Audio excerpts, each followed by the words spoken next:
এই পতিতা মেয়ে এইদিকে আয়, তোদের মতো পতিতাদের এত ছাড় দেবার সময় আমার নেই। 10,000 চেয়েছিস, 20,000 নগদ দিছি। সো আমিও ওই রকমই ভাবে কাজ চালাবো। এইদিকে তাড়াতাড়ি আয়, শালির পতিতা কোথাকার। আপনার টাইম নষ্ট হচ্ছে তো। প্লিজ আপনি আপনার কাজ শুরু করুন, আমি প্রস্তুত। একটা হ্যাচকা টান দিতে মেয়েটার পুরো শাড়ি খুলে নিচে পড়ে গেল। পরনে শুধু আর মাত্র 2টা কাপড়। মেয়েটা তখন কেমন 2 হাত দিয়ে মুখটা গুজে রেখেছে, আর এমন অবস্থায় মেয়েটাকে দেখে নিজের ভিতর ভাবটা পুরো জেগে উঠছে। তাই আস্তে আস্তে ওর সামনে গেলাম। ওর মুখ থেকে হাতটা সরাতেই দেখতে পেলাম কেমন ভয়ার্থ চোখ জোড়া দুটি পানিতে চলাচল করছে। গোলাপি রঙের ঠোঁট দুটি কেমন করে কাঁপছে। মনের ভিতর তখন ভাবটা আরো তীব্র হয়ে গেল। মুহূর্তেই ওর ঠোঁট দুটি আমার দখলে নিয়ে নিলাম। ও কেমন হাত দিয়ে বাধা দিতে গিয়ে পারল না। খাটের উপর ওকে ধাক্কা মেরে ফেলে দিলাম। খাটের উপর শুয়েই মেয়েটা কেমন ভয়ে কাঁপতে শুরু করলো। সেদিকে আমার কোনো ভ্রুক্ষেপ নেই, কারণ 20,000 টাকার বিনিময়ে ও আমার সাথে রাত কাটাতে এসেছে। কি ভাবছেন টাকার কথা কেন বললাম? ও আমার নিজের বউ না, আর মেয়েটাকে এক রাতের জন্য ভাড়া করে এনেছি। পতিতা, হ্যাঁ ও একটা পতিতা মেয়ে। গভীর রাতে যখন মদ খেয়ে সিগারেট টানতে টানতে মাতাল অবস্থায় হাঁটতে হাঁটতে বাসায় ফিরছিলাম, ঠিক তখনই অনুভব করতে লাগলাম কেউ আমাকে পিছন থেকে ফলো করছে। পিছনে তাকাতেই দেখলাম একটা মেয়ে আমার পিছু নিচ্ছে। মহিলা ছিনতাইকারী না তো? আমার সাথে আবার তখন প্রায় লাখ টাকার উপরে ছিল। প্রতিদিনই হাজার হাজার টাকা নেশা করি আমি। বড়লোক ঘরে নষ্ট ছেলে আমি। বাবা মা কেউ নাই, আছে বুক ভরা কষ্ট আর কোটি কোটি টাকা। যাই হোক, মেয়েটার দিকে মাতাল অবস্থাতেই তাকালাম। দেখলাম মেয়েটা বোরকা পরে আছে। তখন একটু অন্যরকম লাগতে শুরু করলো। এই মেয়ে, এভাবে পিছু নিচ্ছিস কেন? কিরে, কথা বলছিস না কেন? মেয়েটার এমন চুপ করে থাকার কারণে বিরক্ত নিয়ে চলে আসতে লাগলাম। একটু পরে দেখলাম মেয়েটা আবারও আমার পিছু নিচ্ছে। ওই মেয়ে, তোর সমস্যা কি বলতো? কিছু বলতে গিয়ে থেমে গেল। কি বলবি বল, নয়তো আমার পিছু ছাড়। আমাকে কিছু টাকা দিবেন? টাকা চাওয়ার কথা শুনে একটু অবাক লাগলো। তোকে টাকা দেবো কেন, আর কত টাকা দিব? জি, 10,000 দিলেই হবে। তোকে এতগুলো টাকা কেন দিতে যাব? আমার কি লাভ এতে? কথাটা শুনে মেয়েটা একটা দীর্ঘশ্বাস ফেললো, আর তারপরই বলল, বিনিময়ে আপনি আমাকে সারা রাতের জন্য পাবেন। লাগবে না, তোকে টাকা দিতে পারবো না। বলেই হাঁটতে যাব, ঠিক তখনই ও আমার পায়ে পড়ে গেল আর অনেক কান্না শুরু করে দিল। প্লিজ আপনি না করবেন না, টাকাটা আমার অনেক প্রয়োজন। আর আমাকে দেখলে আপনি হয়তো না করবেন না, কারণ আমার ভেতর রূপ সব আছে। প্লিজ আপনি না করবেন না। 10,000 টাকা না দিলে 5,000 টাকাই দিন, টাকাটা আমার অনেক দরকার, প্লিজ। তো দেখি তো তুই কেমন দেখতে। বলার পরই মেয়েটা বোরকার নিকাবটা খুলে ওর মুখটা বের করলো। মুখটা খুলতেই আমি কেমন অবাক হয়ে গেলাম। চেহারাটাতে এত পরিমাণ মায়া যে যেটা লিখে প্রকাশ করতে পারবো না। পূর্ণিমার চাঁদের চেয়েও সুন্দর। এমন একটা মেয়ে কিভাবে নিজেকে টাকার বিনিময়ে এভাবে অন্যের হাতে তুলে দিচ্ছে, ভাবতেই অবাক লাগছে। যাই হোক, মেয়েটাকে আমার হেব্বি লাইক হয়েছে। তাই 10-এর পরিবর্তে 20,000 টাকা দিব বলেই মেয়েটাকে আমার বাসায় নিয়ে গেলাম। আজ সারা রাত করবো। এমন একটা সুন্দরী মেয়েকে ভাবতেই মনের ভিতর কেমন খুশিতে নাচতে লাগলো।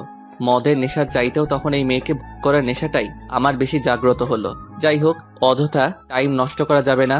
এবার গল্পে আসা যাক। মেয়েটাকে খাটের উপর ফেলে দিয়েই ওর উপরে শুয়ে পড়লাম। ও বাধা দিতে গিয়েও পারল না, শুধু চোখ দুটি বন্ধ করে রেখেছে। আর ওর ঠোঁট দুটি তখন এমনভাবে কাঁপতে শুরু করলো যে যেটা লিখে প্রকাশ করতে পারবো না। ওর কাপা কাপা ঠোঁট দুটি আবারও নিজের দখলে নিয়ে নিলাম। ও আবারও কেমন করে একবার আমার দিকে অসহায় দৃষ্টিতে তাকালো, তারপর আবারও চোখ দুটি বন্ধ করে ফেললো। ওর নাকের গরম বাতাস আমার মুখের উপর পড়ছে, পাগল করে তুলছিল আমায় তখন। ওই সময় ওর ঠোঁটের উপর আরো বেশি ঝড় বইতে লাগলো। ওর পুরো শরীরটা কেমন গলাকাটা মুরগির মতো ছটফট করতে লাগলো। আর তখনই মেয়েটা নিজেকে কেমন আমার কাছ থেকে ছুটিয়ে নিল। আর তখনই ও বিছানা থেকে উঠে রুমের এক কর্নারে চলে গেল। আর তখন ওর চোখ দিয়ে কেমন অশ্রু ঝরতে লাগলো। তারপরই আমাকে কাপা কাপা কণ্ঠে মেয়েটা বলতে লাগলো, আমাকে কি একটু সময় দেওয়া যাবে? যদি আপনি দয়া করে আমাকে একটু সময় দিতেন। একদম ভয়ে কাতর হয়ে কাপা কাপা কণ্ঠে মেয়েটার এমন আচরণ দেখে আমি একদমই অবাক হয়ে যাই, কারণ আজ পর্যন্ত অনেক পতিতাকে আমি কারো মুখে এমন কথা শুনিনি। তবে এই মেয়েটা যেন কেমন, মনে হচ্ছে নিজের ইচ্ছার বিরুদ্ধেও নিজেকে আমার কাছে তুলে দিচ্ছে। আর নয়তো আমি ওকে জোর করে তুলে এনে এগুলো করছি। তারপর ওর প্রতি আমার কোনো মায়া লাগলো না, বরং রাগ হচ্ছিল। আমার খুব ভালো একটা মুহূর্ত নষ্ট করে দিল তখনই। এই পতিতা মেয়ে, এইদিকে আয়, তোদের মতো পতিতাদের এত ছাড় দেবার সময় আমার নেই। 10,000 চেয়েছিস, 20,000 নগদ দিছি। সো আমিও ওই রকমই ভাবে কাজ চালাবো। এইদিকে তাড়াতাড়ি আয়, শালির পতিতা কোথাকার। যতবারই মেয়েটাকে পতিতা বলেছি ততবারই মেয়েটা কেমন শিউরে উঠেছে। মনে হচ্ছে মেয়েটা প্রত্যেকবারই পতিতা নামক শব্দটা শুনে শক খাচ্ছে। মেয়েটা গুটি গুটি পায়ে আস্তে আস্তে আবারও আমার দিকেই আসছে। আর তখন ওর শরীরটা কেমন কাঁপতেই লাগলো। সুন্দর মুখখানা একদমই লাল বর্ণ ধারণ করছে। চোখের কাজল একদমই লেপ্টে গেছে। আস্তে আস্তে ও বিছানায় শুয়ে পড়ল আর বলতে লাগলো, আপনি আপনার কাজ শুরু করে দেন, এমনিতেই আপনার অনেক টাইম আমি নষ্ট করে দিচ্ছি। বলেই মেয়েটা কেমন অসহায় চোখে আমার দিকে তাকিয়ে আছে। সেদিকে আমার কোনো ভ্রুক্ষেপই নেই। আমার দরকার মেয়েটার এত সুন্দরী একটা মেয়েকে কোনোভাবেই হাতছাড়া করা যাবে না। আমাকে ওকে ভাবতেই হবে। সুন্দরী মেয়েদের অহংকার অনেক বেশি, তাই তাদেরকে সুযোগ পেলে আমি কখনোই ছাড় দেই না। আর এর একটা কারণও আছে। যাই হোক, আমি সময় নষ্ট করব না। আমি আবারও বিছানায় গেলাম। আর তখনই ওর ফোনটা বাজতে লাগলো। আর ও তখন আমার দিকে কেমন করে তাকিয়ে আছে। মনে হচ্ছে ফোনটা ওর অনেক জরুরি। আর আমার ভয় সে ধরছে না। ফোনটা একের পর এক বাজতেই লাগলো। ও কেমন পাগলের মতো দিশেহারা হয়ে গেল। একবার ফোনের দিকে তাকাচ্ছে, আরেকবার আমার দিকে। তখনই বললাম, এই পতিতা মেয়ে, ফোন ধর। আর স্পিকার বাড়িয়ে দিবি। যদি তোর অন্য দলবল হয় তাহলে কিন্তু তোকে এখানেই শেষ করে দিব। ফোন ধরে লাউড দে। ও মাথাটা নাড়ালো। আর ফোন ধরার অনুমতি দেবার পর মেয়েটা অনেক খুশি হলো। চোখে পানি থাকার পরও ঠোঁটের কোণে একতরফা একটু হাসি ফুটলো। তখন মেয়েটাকে সত্যি পরিদের চেয়েও হয়তো বেশি সুন্দর লাগছিল। ফোন ধরতেই ওপাশ থেকে কান্নার আওয়াজ ভেসে আসছে। মারে, তুই কই গেছস? আমি আর বাঁচুম না রে মা। ডাক্তার কইছে আমারে বাঁচাইতে হলে মেলা টাকা পয়সা লাগবো, আর আমাকে তো এত টাকা পয়সা নাই। তুই তাড়াতাড়ি আয় মা। ডাক্তার আমারে হাসপাতালে থেকে টাকার লইগা বাইরে বের কইরা দিছে। টাকা দিতে পারলে আমার চিকিৎসা করব, নয়তো আর করব না। না মা, তোমার কিচ্ছু হইব না। আমি তোমারে বাঁচামো, তোমার কিচ্ছু হইতে আমি দিমু না। দরকার পড়লে নিজের শেষ করে দিমু, তবু আমার বেহেস্তকে, মাকে টাকার জন্য শেষ হতে দিমু না। তুমি একটু সহ্য করো, আমি টাকা নিয়ে আসতেছি। তুই কই রে মা? এত রাইতে তুই বাইরে কেন? ভালা মাইয়ারা তো এত রাইতে বাইরে থাকে না। আর তুই যদি খারাপ কিছু করস তাহলে কিন্তু আমি এখনই নিজের শেষ কইরা দিমু।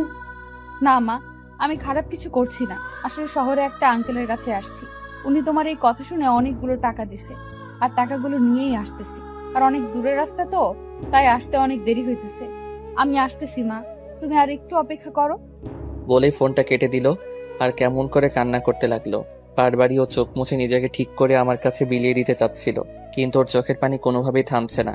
ওর এই কথাগুলো শুনে মুহূর্তে আমি কোনো পাথরের মূর্তি হয়ে গেলাম। আমি কি করছিলাম? এমন একটা অসহায় মেয়েকে ছি। তুই এতটা খারাপ কিভাবে হইলি? তুই তো একটা সময় এমন ছিলি না। তুই তো একটা সময় প্রত্যেকটা মেয়েকে অনেক সম্মান আর শ্রদ্ধা করতি। আর সেই আবিদ, তুই কিভাবে মেয়েদের প্রতি এত নীচ হতে পারলি? ভাবতেই বুকটা ফেটে যাচ্ছে। ঘৃণায় নিজেকে শেষ করে দিতে ইচ্ছে করছে। আপনার টাইম নষ্ট হচ্ছে তো, প্লিজ আপনি আপনার কাজ শুরু করুন, আমি প্রস্তুত। মেয়েটার দিকে তাকাতেই দেখলাম চোখ দুটো কেমন কালো কাজলে লেপ্টে আছে। মুখখানে কত মায়া জুড়ে আছে। আর সেই মুখটা কিভাবে আমার দিকে কেমন অসহায়ভাবে তাকিয়ে আছে। মেয়েটার প্রতি হঠাৎ এত মায়া হচ্ছে কেন? কেন ওর মুখটাকে খুব আপন মনে হচ্ছে? ওর কাছ থেকে একটু দূরে সরে গিয়ে সোফায় বসলাম।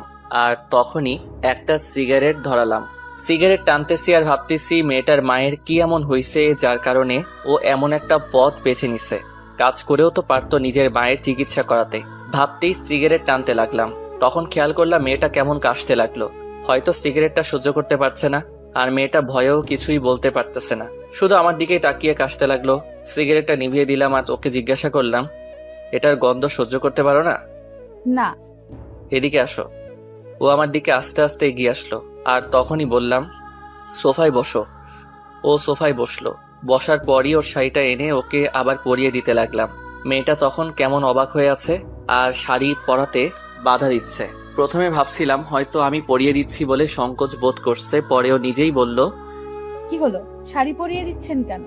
আপনি তো এখনো কিছুই করেননি, আপনি আপনার কাজ করবেন না? না। আমার মুখ থেকে না শব্দটা শুনে মেয়েটা কেমন হতভম্ব হয়ে গেল। আর চোখ দুটো বড় বড় করে জিজ্ঞাসা করলো, কেন করবেন না? আমাকে কি আপনার পছন্দ হয়নি?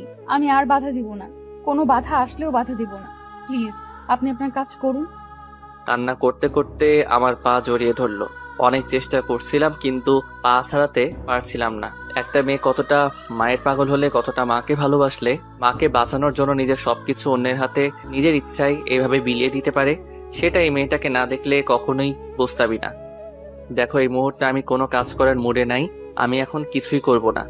প্লিজ আপনি না করবেন না, টাকাগুলো আমার খুব দরকার। তাছাড়া আপনি নিজেই একটু আগে শুনেছেন আম্মু কি বলছে, টাকা না ছাড়া আম্মুকে বাঁচানো যাবে না, যে কোনো মূল্যে আমার টাকা লাগবেই। আচ্ছা, তোমার মায়ের কি এমন হয়েছে যার কারণে তুমি এই পথ বেছে নিছো? মেয়েটা তখন হাউমাউ করে কান্না করে দিল। আর কেমন ফুপিয়ে ফুপিয়ে বলতে লাগলো, আমার মায়ের লিভার ড্যামেজ হয়ে গেছে।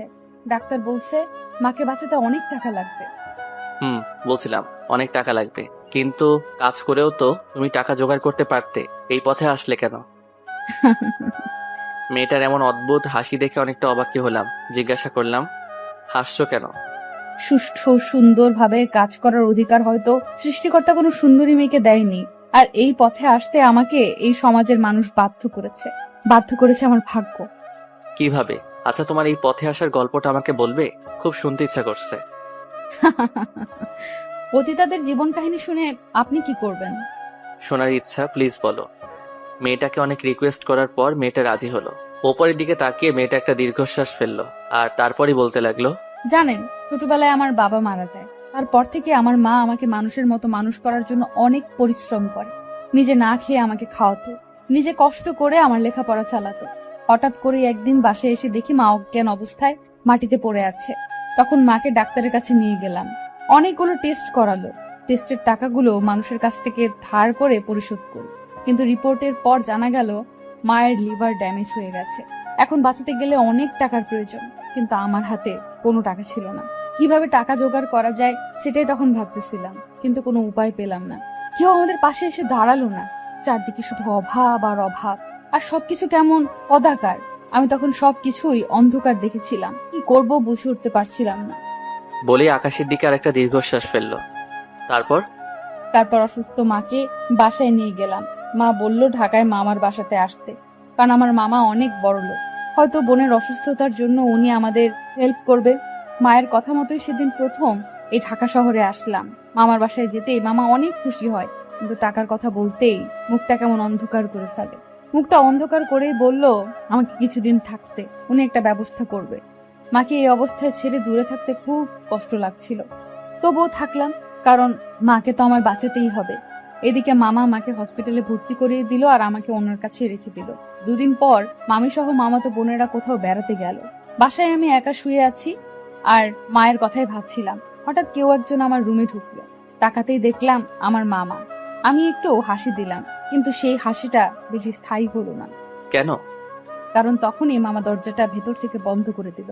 ভালো মানুষের পেছনে মামার এত জঘন্য একটা রূপ সেদিনই আমার কাছে প্রকাশ পায়। কিছু বুঝে ওঠার আগেই আমার মামা আমার উপর ঝাঁপিয়ে পড়ল। মামাকে বাবা পর্যন্ত ডেকেছিলাম, পায়ে হাতে দিয়ে বারবার বলেছিলাম বাবা যে জায়গায় মামাও সে একই জায়গায়, আমি তোমার মেয়ের মতো। কিন্তু সেদিন এই অসহায় মেয়েটাকে নিজের আপন মামা নৃশংসতার কাছে রেহাই দিল না, পশুর মতো আমাকে। বলেই কেমন ফুপিয়ে কান্না শুরু করে দিল। ওর কথাটা শুনে আমিও নিজেও কেঁদে দিলাম। কি বলছে এই মেয়েটা? আর কিভাবে মানুষ এতটা নীচ হতে পারে? আল্লাহ, তুমি এর আগে ওই জানোয়ারের বাচ্চাটাকে শেষ করে দিলে না কেন? ওই জানোয়ারের বাচ্চাকে আমি মাফ করব না, আমি নিজে ওকে শেষ করে দিব।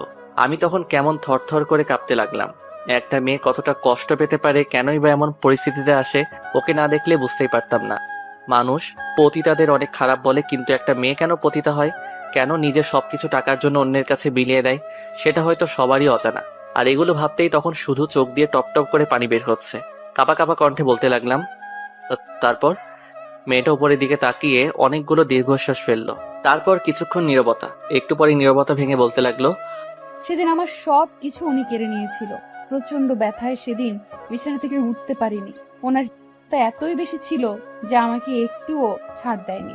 ওনার কাজ শেষে আমাকে একটা কথাই বলেছিল, তোকে করে অনেক আনন্দ পেলাম, আর মনে রাখি সেগুলো যদি কাউকে বলিস তাহলে এই ভিডিওটা দেখ।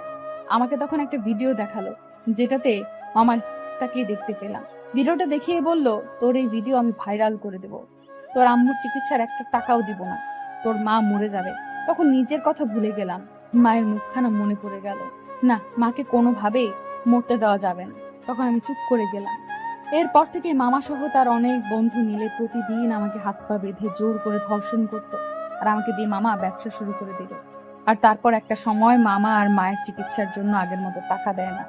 মায়ের অবস্থাও দিন দিন খারাপ হতে লাগলো। আমাকে কিছু বললেই আমাকে পতিতা বলে মারধর করতো। যখন দেখলাম মায়ের আর চিকিৎসা চলছে না, তখনই ওখান থেকে পালিয়ে বের হয়ে গেলাম, আর বের হয়ে আপনার কাছে।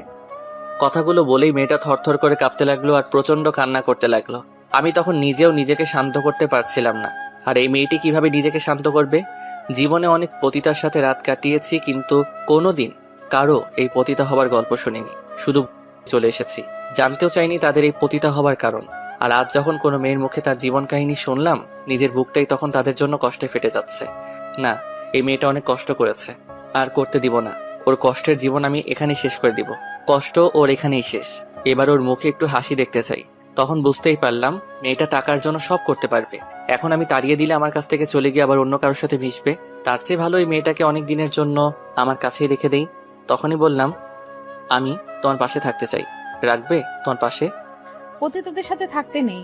আর আমি ছেলে জাতটাকে এখন ঘৃণা করি।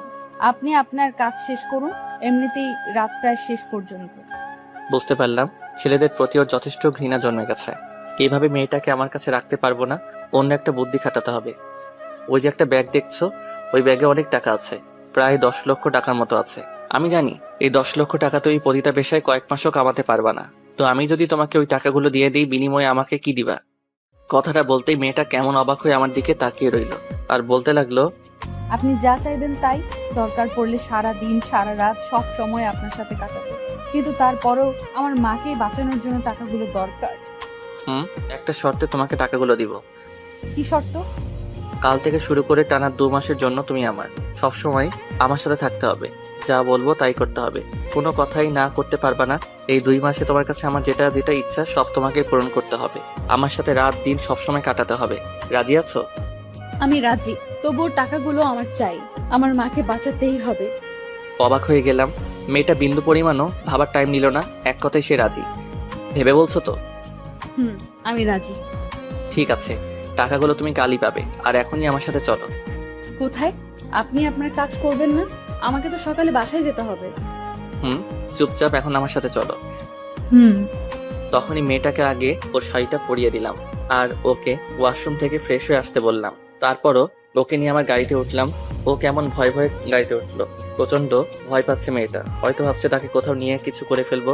গাড়ি ড্রাইভ করছি, হঠাৎই মেয়েটাকে বললাম, এই মেয়ে, এতক্ষণ আমার সাথে আছো অথচ নামটাই জানি না, আর কাল থেকে তো তুমি আমার সাথেই থাকবা। তো নাম কি তোমার? জি, মোসাম্মদ আনিকা আক্তার। খুব সুন্দর নাম, রূপের সাথে নামের অনেক মিল আছে।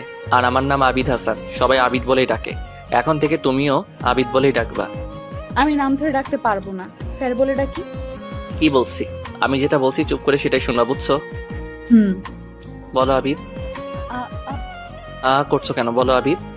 আবিদ। এবার বলো গ্রামের বাসা কোথায়? আমরা এখন সেখানেই যাব। কিন্তু কোনো কিন্তু নাই। এইদিকে তোমার আম্মুর অবস্থা অনেক খারাপ, তাই দেরি করে একদমই লাভ হবে না।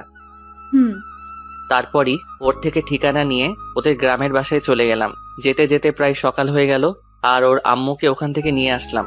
ঢাকাতে এনে বড় একটা ভালো হসপিটালে ভর্তি করে দিলাম। তখনই আনিকা বলে উঠলো, আপনার এই ঋণ কিভাবে শোধ করব আমি? হয়তো নিজের জীবন দিয়ে হলেও আপনার এই ঋণ আমি শোধ করতে পারবো না। শোধ করার দরকার নেই। আর হ্যাঁ, শর্ত অনুযায়ী আজ থেকে আমি যা যা বলবো সব তোমাকে মানতে হবে। বলুন, আমাকে কি করতে হবে? এখন থেকে আমাকে তুমি করে বলবা, আর আমার নাম ধরে ডাকবা। যদি এর ব্যতিক্রম করো তাহলে? এই না, আপনি যেটা বলবেন সেটাই করব। আবার আপনি? তুমি। তোমার আম্মু এখন ঘুমাবে, ডাক্তার ওনাকে ঘুমের ওষুধ দিচ্ছে। আনিকাকে নিয়ে বাসায় আর আসলাম না, একদম কাজী অফিসে চলে গেলাম। কাজী অফিস দেখে আনিকা বলে উঠলো, কাজী অফিসে কেন? আর কার বিয়ে? তোমার আর আমার বিয়ে। মানে? তুমি আমার কাছে 2 মাস পর্যন্ত আছো, আর আমি তোমাকে পতিতা পরিচয় আমার বাসায় রাখতে পারবো না। সো 2 মাসের জন্য আমার বউ হয়ে থাকবা। কথাটা শোনার পর আনিকা কেমন থ হয়ে গেল। 2 মাসের জন্য বিয়ে? আমি পারবো না এই বিয়ে করতে। দেখো, শর্ত অনুযায়ী তোমাকে করতেই হবে। আর আমার সাথে 2 মাস ওইভাবে মেলামেশা করলে পাপের পরিমাণটা অনেক বেশি হবে, আর এইভাবে করলে সেটা আর হবে না। হাসছো কেন? হাসবো না তো কি করব? তোমরা বড় লোকরা পারো বটে, তোমাদের কাছে সবকিছুই কেমন পুতুল খেলা মনে হয়। আর আমাদের পুতুল ভেবে কত কিছুই না করছো, সবই টাকা। তবে কষ্ট নেই, আমি পুতুল হয়ে তোমার খেলায় থাকতে রাজি আছি, কারণ এত কিছু জানি না, চলো। তারপর আনিকার সাথে শর্ত মোতাবেক বিয়েটা হয়েই গেল। 2 মাসের জন্য একটা পতিতা মেয়েকে বিয়ে করে নিলাম। ওকে নিয়ে বাসায় চলে আসলাম। আপাতত একটা বাসর সাজালাম। বাসর ঘরে আনিকা বসে আছে, ঢুকতেই আমাকে সালাম করলো। আরে আরে, সালাম করছো কেন? বাসরাতে বাঙালি মেয়েদের এটাই করতে হয়। তবে এটা তো মাত্র কয়েকদিনের বিয়ে, তাই না? তবে একটা কথা মনে রাখবে, বাঙালি মেয়েদের বিয়ে বিয়েই, সেটা শর্তের কয়েকদিনের জন্যই হোক বা সারা জীবনের জন্য। তারপরে আনিকাকে বিছানায় উঠালাম আর জিজ্ঞাসা করলাম, একটা সত্যি কথা বলবে?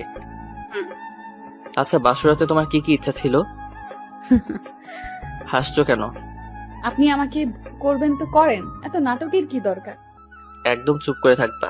আমি যেটা বলছি সেটা বলো।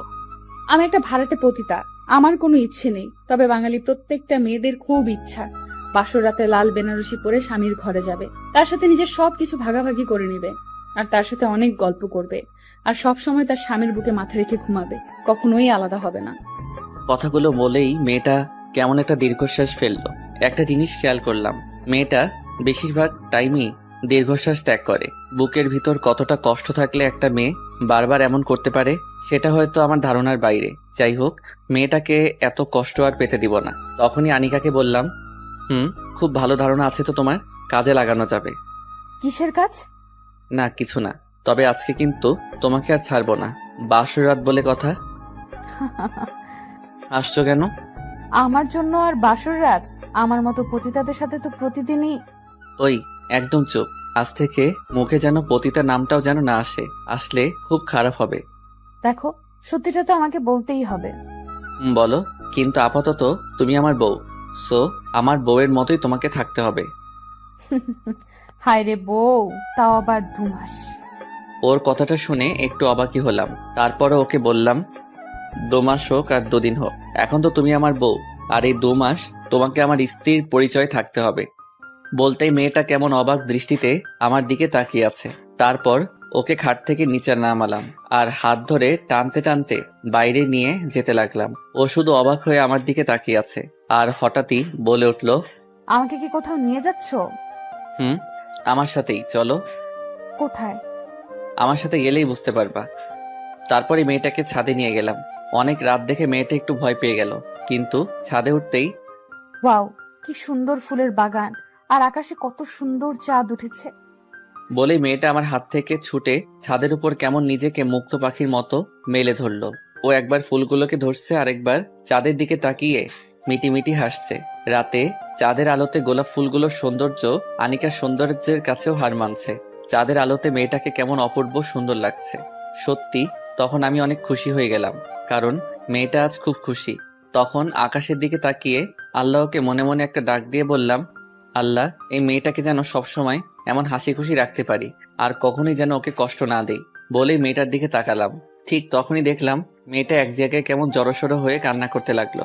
হঠাৎ করে ওর এমন আচরণ দেখে ভয় পেয়ে গেলাম, আর ও তখন আমার সামনে এসেই বলতে লাগলো, প্লিজ আমাকে এখান থেকে নিয়ে যাও, আমার সহ্য হচ্ছে না। হঠাৎই ওর মুখে এমন কথা শুনে আরো বেশি অবাক হয়ে গেলাম। একটু আগে যে মেয়েটা অনেক হাসি খুশি ছিল, আর মুহূর্তেই ওর কি হয়ে গেল? নিজের পুরনো খারাপ অতীতটা তাকে কষ্ট দিচ্ছে না তো? এই মেয়ে, কান্না করছো কেন? কথা বলো। আমাকে এখান থেকে নিয়ে যাও। কিন্তু কেন? আমার মতো একটা পতিতা এমন নিষ্পাপ ফুল ছুঁতে পারে না, আর এই চাঁদের আলো আমার মতো বাজে মেয়ের উপর মানায় না, কেমন কদাকার দেখায়। বলেই মেয়েটা কান্না করতে লাগলো। এই, তুমি এগুলো কি বলছো? একদম উল্টাপাল্টা বলবে না, এখন থেকে তুমি আমার বউ। বলেই ওর চোখের পানিটা মুছে দিলাম আর ওর কপালে ঠোঁটের উষ্ণতা এঁকে দিলাম। মেয়েটা তখন শুধু নির্বাক হয়ে আমার দিকে অবাক চোখে তাকিয়ে রইল। আর তখনই মেয়েটাকে নিজের সর্বোচ্চ শক্তি দিয়ে জড়িয়ে ধরলাম, আর ও তখন কেমন কেঁপে উঠল। যখন আমার কাছ থেকে ওকে ছুটালাম, তখন ও কেমন করে যেন আমার দিকে তাকিয়ে আছে। হয়তো আনিকা ভাবছে ওর সাথে আমি যা করছি সবই ওকে ভোলার জন্য, বা তার অসহায়ত্বর সুযোগ নেওয়ার জন্য। কিন্তু আমার মনে শুধু একটা কথাই, যতদিন বেঁচে থাকবো কোনোভাবেই আর এই মেয়েটাকে কষ্ট দিব না, সব সময় ওর পাশে থাকবো। ওকে নিয়ে ঘরে চলে আসলাম আর বিছানায় শুয়ে পড়লাম। আনিকা তখন আমার পাশে শুয়েছিল, আর তখনই আনিকার কথাটা মনে পড়লো। একটু আগে বলেছিল বাঙালি মেয়েরা চায় সব সময় তার স্বামীর বুকে মাথা রেখে ঘুমাতে, হয়তো ওরও এমনটাই ইচ্ছে ছিল। যাই হোক, তখনই আনিকাকে জড়িয়ে ধরলাম, আর ও একদম চুপ হয়ে শুধু আমাকে দেখছিল। তখন ওর মাথাটা আমার বুকে রাখতে বলে ওকে জড়িয়ে ধরে ঘুমিয়ে পড়লাম। সকালবেলা ঘুম ভাঙতেই দেখলাম মেয়েটা এখনো ঘুমিয়ে আছে। আহ, কি নিষ্পাপ মুখ, একদম ছোট বাচ্চাদের মতো করে ঘুমিয়ে আছে। তখন ওর কপালে আলতো করে একটা চুমু দিতেই ও কেমন জেগে উঠলো, আর আমার দিকে একবার তাকিয়েই নিচু হয়ে গেল। তারপর দুজনে ঘুম থেকে উঠলাম, ফ্রেশ হয়ে খেয়ে দুজনেই হাসপাতালে আনিকার আম্মুর কাছে চলে গেলাম। ওর আম্মু তখন ঘুমাচ্ছিল, ওকে হসপিটালে রেখেই চলে আসলাম। আর আসার আগে ওকে বলে এসেছি কোনো কারণেই যেন বাইরে বের না হয়, সবসময় আম্মুর পাশে যেন থাকে, আর কোনো কিছু লাগলে আমাকে যেন ফোন দেয়। মেয়েটা শুধু মাথা নাড়ছিল। আমি অফিসে চলে গেলাম। আজ অনেকদিন পর অফিস যাচ্ছি। সবাই আমাকে দেখে আজ একটু বেশিই অবাক, কারণ অনেকদিন অফিসে যাই না। যাই হোক, আনিকাকে নিজের লাইফে জড়ানোর সাথে সাথেই ভাবলাম নিজেকেও ঠিক করে ফেলি, ভালো হয়ে যাই, আর ওকে নিয়ে সুখেই থাকি। 15 দিন পর আনিকার আম্মু এখন অনেকটাই সুস্থ, কিন্তু আরও কিছুদিন হসপিটালে থাকতে হবে আর একটা অপারেশন করতে হবে। ওই অপারেশনের ওপরে নির্ভর করবে ওর আম্মু বেঁচে থাকবে নাকি পৃথিবী থেকে বিদায় নিবে। তবে ডাক্তার যতটা আমাকে বলেছে, বেঁচে যাবার সম্ভাবনাই বেশি। আর এই কথাগুলো আনিকা জানে না। সে জানে ওর আম্মু সুস্থ আছে আর খুব শীঘ্রই আবার আগের মতো হয়ে যাবে। আনিকা আমার লাইফে আসার পর আমি অনেক পাল্টে গেলাম। আমার অফিস সবকিছু এখন নিয়মিত চলে। তবে এখনো আমার একটা ভালো কাজ বাকি আছে, সেটা হলো আনিকার মামা ওই জানোয়ারের বাচ্চাটাকে শেষ করে দেওয়া। এখন প্রতিদিনই আনিকা আমার বুকে মাথা রেখে ঘুমায়, খুব শান্তি লাগে মনে। কিন্তু সবকিছুর ভিতরে আনিকা কেমন অস্বস্তি ফিল করতো। এই তো সেদিন রাতের বেলা। আনিকা, তুমি কি কাল আমার সাথে আমার অফিসে যাবে? কেন? না, বলছিলাম কি, আমার সাথে একটু ঘোরাঘুরি করলে হয়তো তোমার ভালো লাগতে পারে। ভালো? ভালো বলতে আমার জীবনে কিছুই নেই, সবই অন্ধকার। তবে আমার জন্য তোমাকে চিন্তা না করলেও চলবে। তুমি নিজের জন্য চিন্তা করো।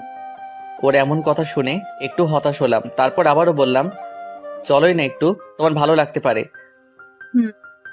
পরের দিন সকালে আনিকাকে নিয়ে অফিসে গেলাম। সবাই কেমন আমাদের দিকে হা করে তাকিয়ে আছে। আমার সব ফ্রেন্ডদের সাথে ওর পরিচয় করিয়ে দিলাম আর সবাই আমাদেরকে স্বাগত জানালো। ঠিক তখনই আমার অফিসের ম্যানেজার আমার ওখানে আসলো। উনি আসার পরে আনিকা কেমন অস্থির হয়ে যাচ্ছিল, বারবার নিজেকে আড়াল করতে যাচ্ছিল। ঠিক তখনই ম্যানেজার বলে উঠলো, স্যার, বাচ্চাটা কি আর এখানে কেন? সবার সামনে কথাটা বলতে আনিকা কেমন ভয়ে কাঁপতে লাগলো আর আমার মুখের দিকে তাকিয়ে থরথর করে কাঁপতে লাগলো। সবাই তখন কেমন করে যেন আনিকার দিকে তাকিয়ে রইলো। আনিকার চোখ বেয়ে বেয়ে গাল দিয়ে পানি বের হচ্ছিল। ওর চোখে পানি দেখে নিজেকে ঠিক রাখতে পারলাম না। ম্যানেজার সাহেব, ভদ্রভাবে কথা বলুন। এভাবে কথা বলার অধিকার আপনাকে কে দিয়েছে? স্যার, যেটা সত্যি সেটা তো আমাকে বলতেই হবে। এই মেয়ে একটা পতিতা, চরিত্রহীনা, আর ওর সাথে আপনি কত টাকা দিয়ে ভাড়া করেছেন?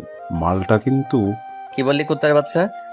বলেই সবার সামনে ম্যানেজার মারা শুরু করে দিলাম। সবাই তখন আমাকে থামাতে চেষ্টা করলো, কিন্তু পারছিল না। এক পর্যায়ে সবাই ওরা ম্যানেজারকে বাইরে বের করে দিল। আমার মাথায় তখন রক্ত উঠে পড়েছিল। ঠিক সেই মুহূর্তে আনিকাকে এভাবে কষ্ট দেবার কারণেও খুব কষ্ট লাগছিল। মেয়েটা আসতে রাজি ছিল না, আর আমার কথায়ও এসে সবার সামনে এভাবে সেই নিজের দোষে আজ আবারও কষ্ট পেল। পুরোনো অতীতটা ওকে ভুলাতে গিয়ে মনেও করিয়ে দিলাম।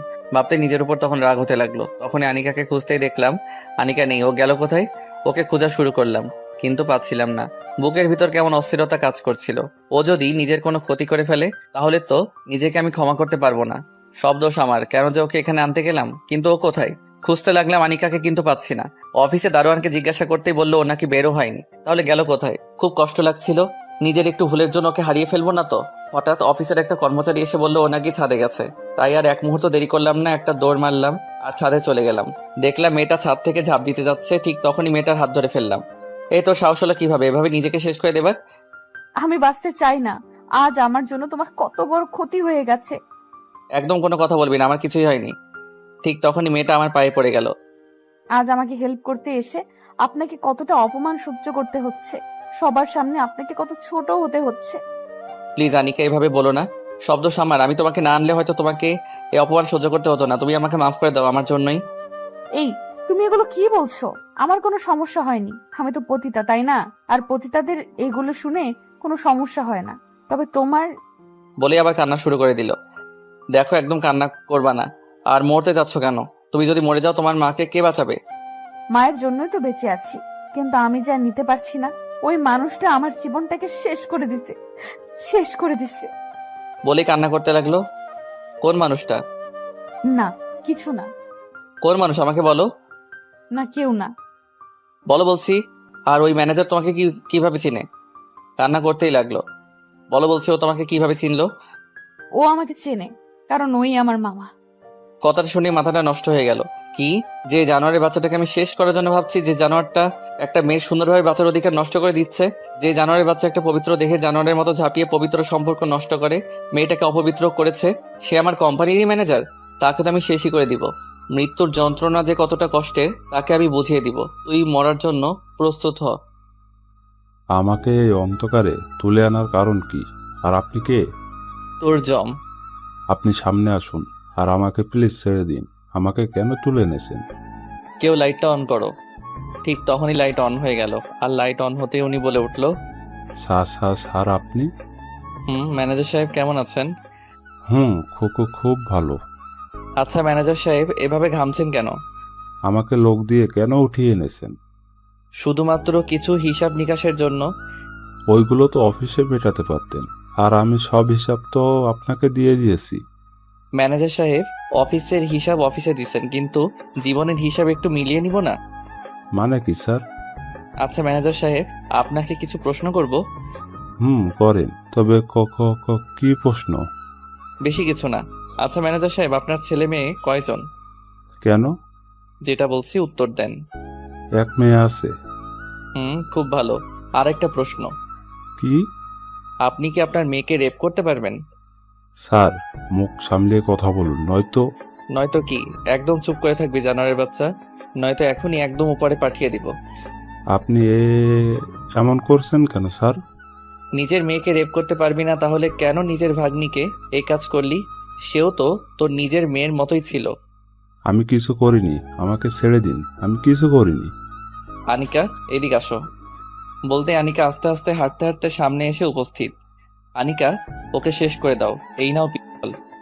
না, ওকে আমি এটা দিয়ে গুলি করে মারবো না, ওকে আমি দা দিয়ে কুপিয়ে মারবো। না মা, আমাকে ছেড়ে দে মা, তুই তো আমার মেয়ের মতো, আমি না তোর মামা, আমাকে মারিস না। ঠিক তখনই আনিকা দিয়ে প্রথম আঘাতটা ওর ডান হাতে করলো আর বলল, এই হাত দিয়ে সেদিন আমার গায়ে প্রথম টাচ করেছিস। মা, তুই আমার মা, তুই আমার মেয়ে, আমাকে মারিস না। আমি তোর মামা, আমাকে মারিস না মা। মা, ও মা, আমাকে মারিস না তুই। মা বলছিস? ছি, ওয়াক, থু। তোর মুখে থুতু। কোথায় ছিল তোর মা যেদিন জানোয়ারের মতো একটা অসহায় মেয়ের উপর ঝাঁপিয়ে পড়েছিলি? তুই মাফ পাওয়ার যোগ্য না, যে নিজের ভাগ্নিকে। বলি আরো একটা আঘাত। তারপর আনিকা কেমন পাগলের মতো একের পর এক আঘাত করতেই লাগলো। হয়তো সেদিনের কষ্টের ঝাল আজ খুব ভালোভাবেই নিচ্ছে। মুহূর্তেই ওর মামা শেষ। তারপর আনিকা তখনও উন্মাদের মতোই আঘাত করতেই লাগলো। আর ওই পাপীকে ওখানেই শেষ করে দিলাম। এমন পাপীর কোনো মাফ নেই। সমাজে যারা এমন কাজ করে তারা কুকুরের চেয়েও নিকৃষ্ট। আর এত নিকৃষ্টদের সমাজে বাঁচার অধিকার নেই। ওদের মতো মানুষদের জন্যই সমাজে সৃষ্টি হয় হাজারো পতিতা। ধ্বংস হয়ে যায় হাজারো মেয়ের স্বপ্ন। বেছে নিতে হয় পতিতা বৃত্তিকে, নয়তো আত্মহত্যা করে চলে যেতে হয় পরপারে। আনিকাকে নিয়ে বাসায় চলে আসলাম আর দুজনেই ফ্রেশ হয়ে খাওয়া দাওয়া করলাম। খুব ক্লান্ত, তাই শুয়ে পড়লাম। ঠিক তখনই আনিকাও আমার পাশে শুয়ে পড়লো। আনিকাকে একটা টান দিয়ে বুকের উপরে তুলে নিলাম। ও তখন একদম চুপ করে আছে। এই মেয়ে, বালিশে শুয়েছিলে কেন? তোমাকে বলছি না সবসময় আমার বুকের উপর মাথা রেখে ঘুমাবে? হাসছো কেন? হাসবো না তো কি করব? দুদিন পর তো এমনিতেই বালিশে ঘুমাতে হবে, তাই না? আর তো মাত্র 26টা দিন বাকি আছে, তাই না? এরপরে তো তোমার 2 মাস শেষ। তবে যাই হোক, তোমার প্রতি চিরকৃতজ্ঞ থাকবো। ওর মুখে কথাগুলো শুনে খুবই অবাক লাগছিল, কারণ দিনগুলো আনিকা যে এত ভালোভাবে হিসাব রাখবে বুঝতেই পারিনি। সময় যেতে যেতে যে এতগুলো দিন চলে গেছে সেটাও বুঝতেই পারিনি। কিন্তু ও কি বুঝতেছে না আমি ওকে এখন ভালোবাসি বলেই ওর পাশে আছি? কি হলো আবিদ সাহেব, চুপ কেন? না, এমনিতেই। আচ্ছা, তোমাকে একটা কথা বলবো। বলো। এই যে তুমি সেই প্রথম দিন থেকেই আমার এত উপকার করছো, তারপর আবার শর্ত মোতাবেক বিয়ে করে এতগুলো টাকাও দিয়েছো, আজ আবার আমাকে একটা জানোয়ারকে শেষ করতেও সাহায্য করেছো, এসবই তো আমাকে করার জন্য, তাই না? তাহলে আমাকে তো এখনো করোনি, কিন্তু কেন? ওর কথাটা শুনে বুকটা কেমন ধুক করে উঠলো। উপরের দিকে তাকিয়ে একটা দীর্ঘশ্বাস ফেলেই মনে বললাম, ও কি ভাবছে এগুলো?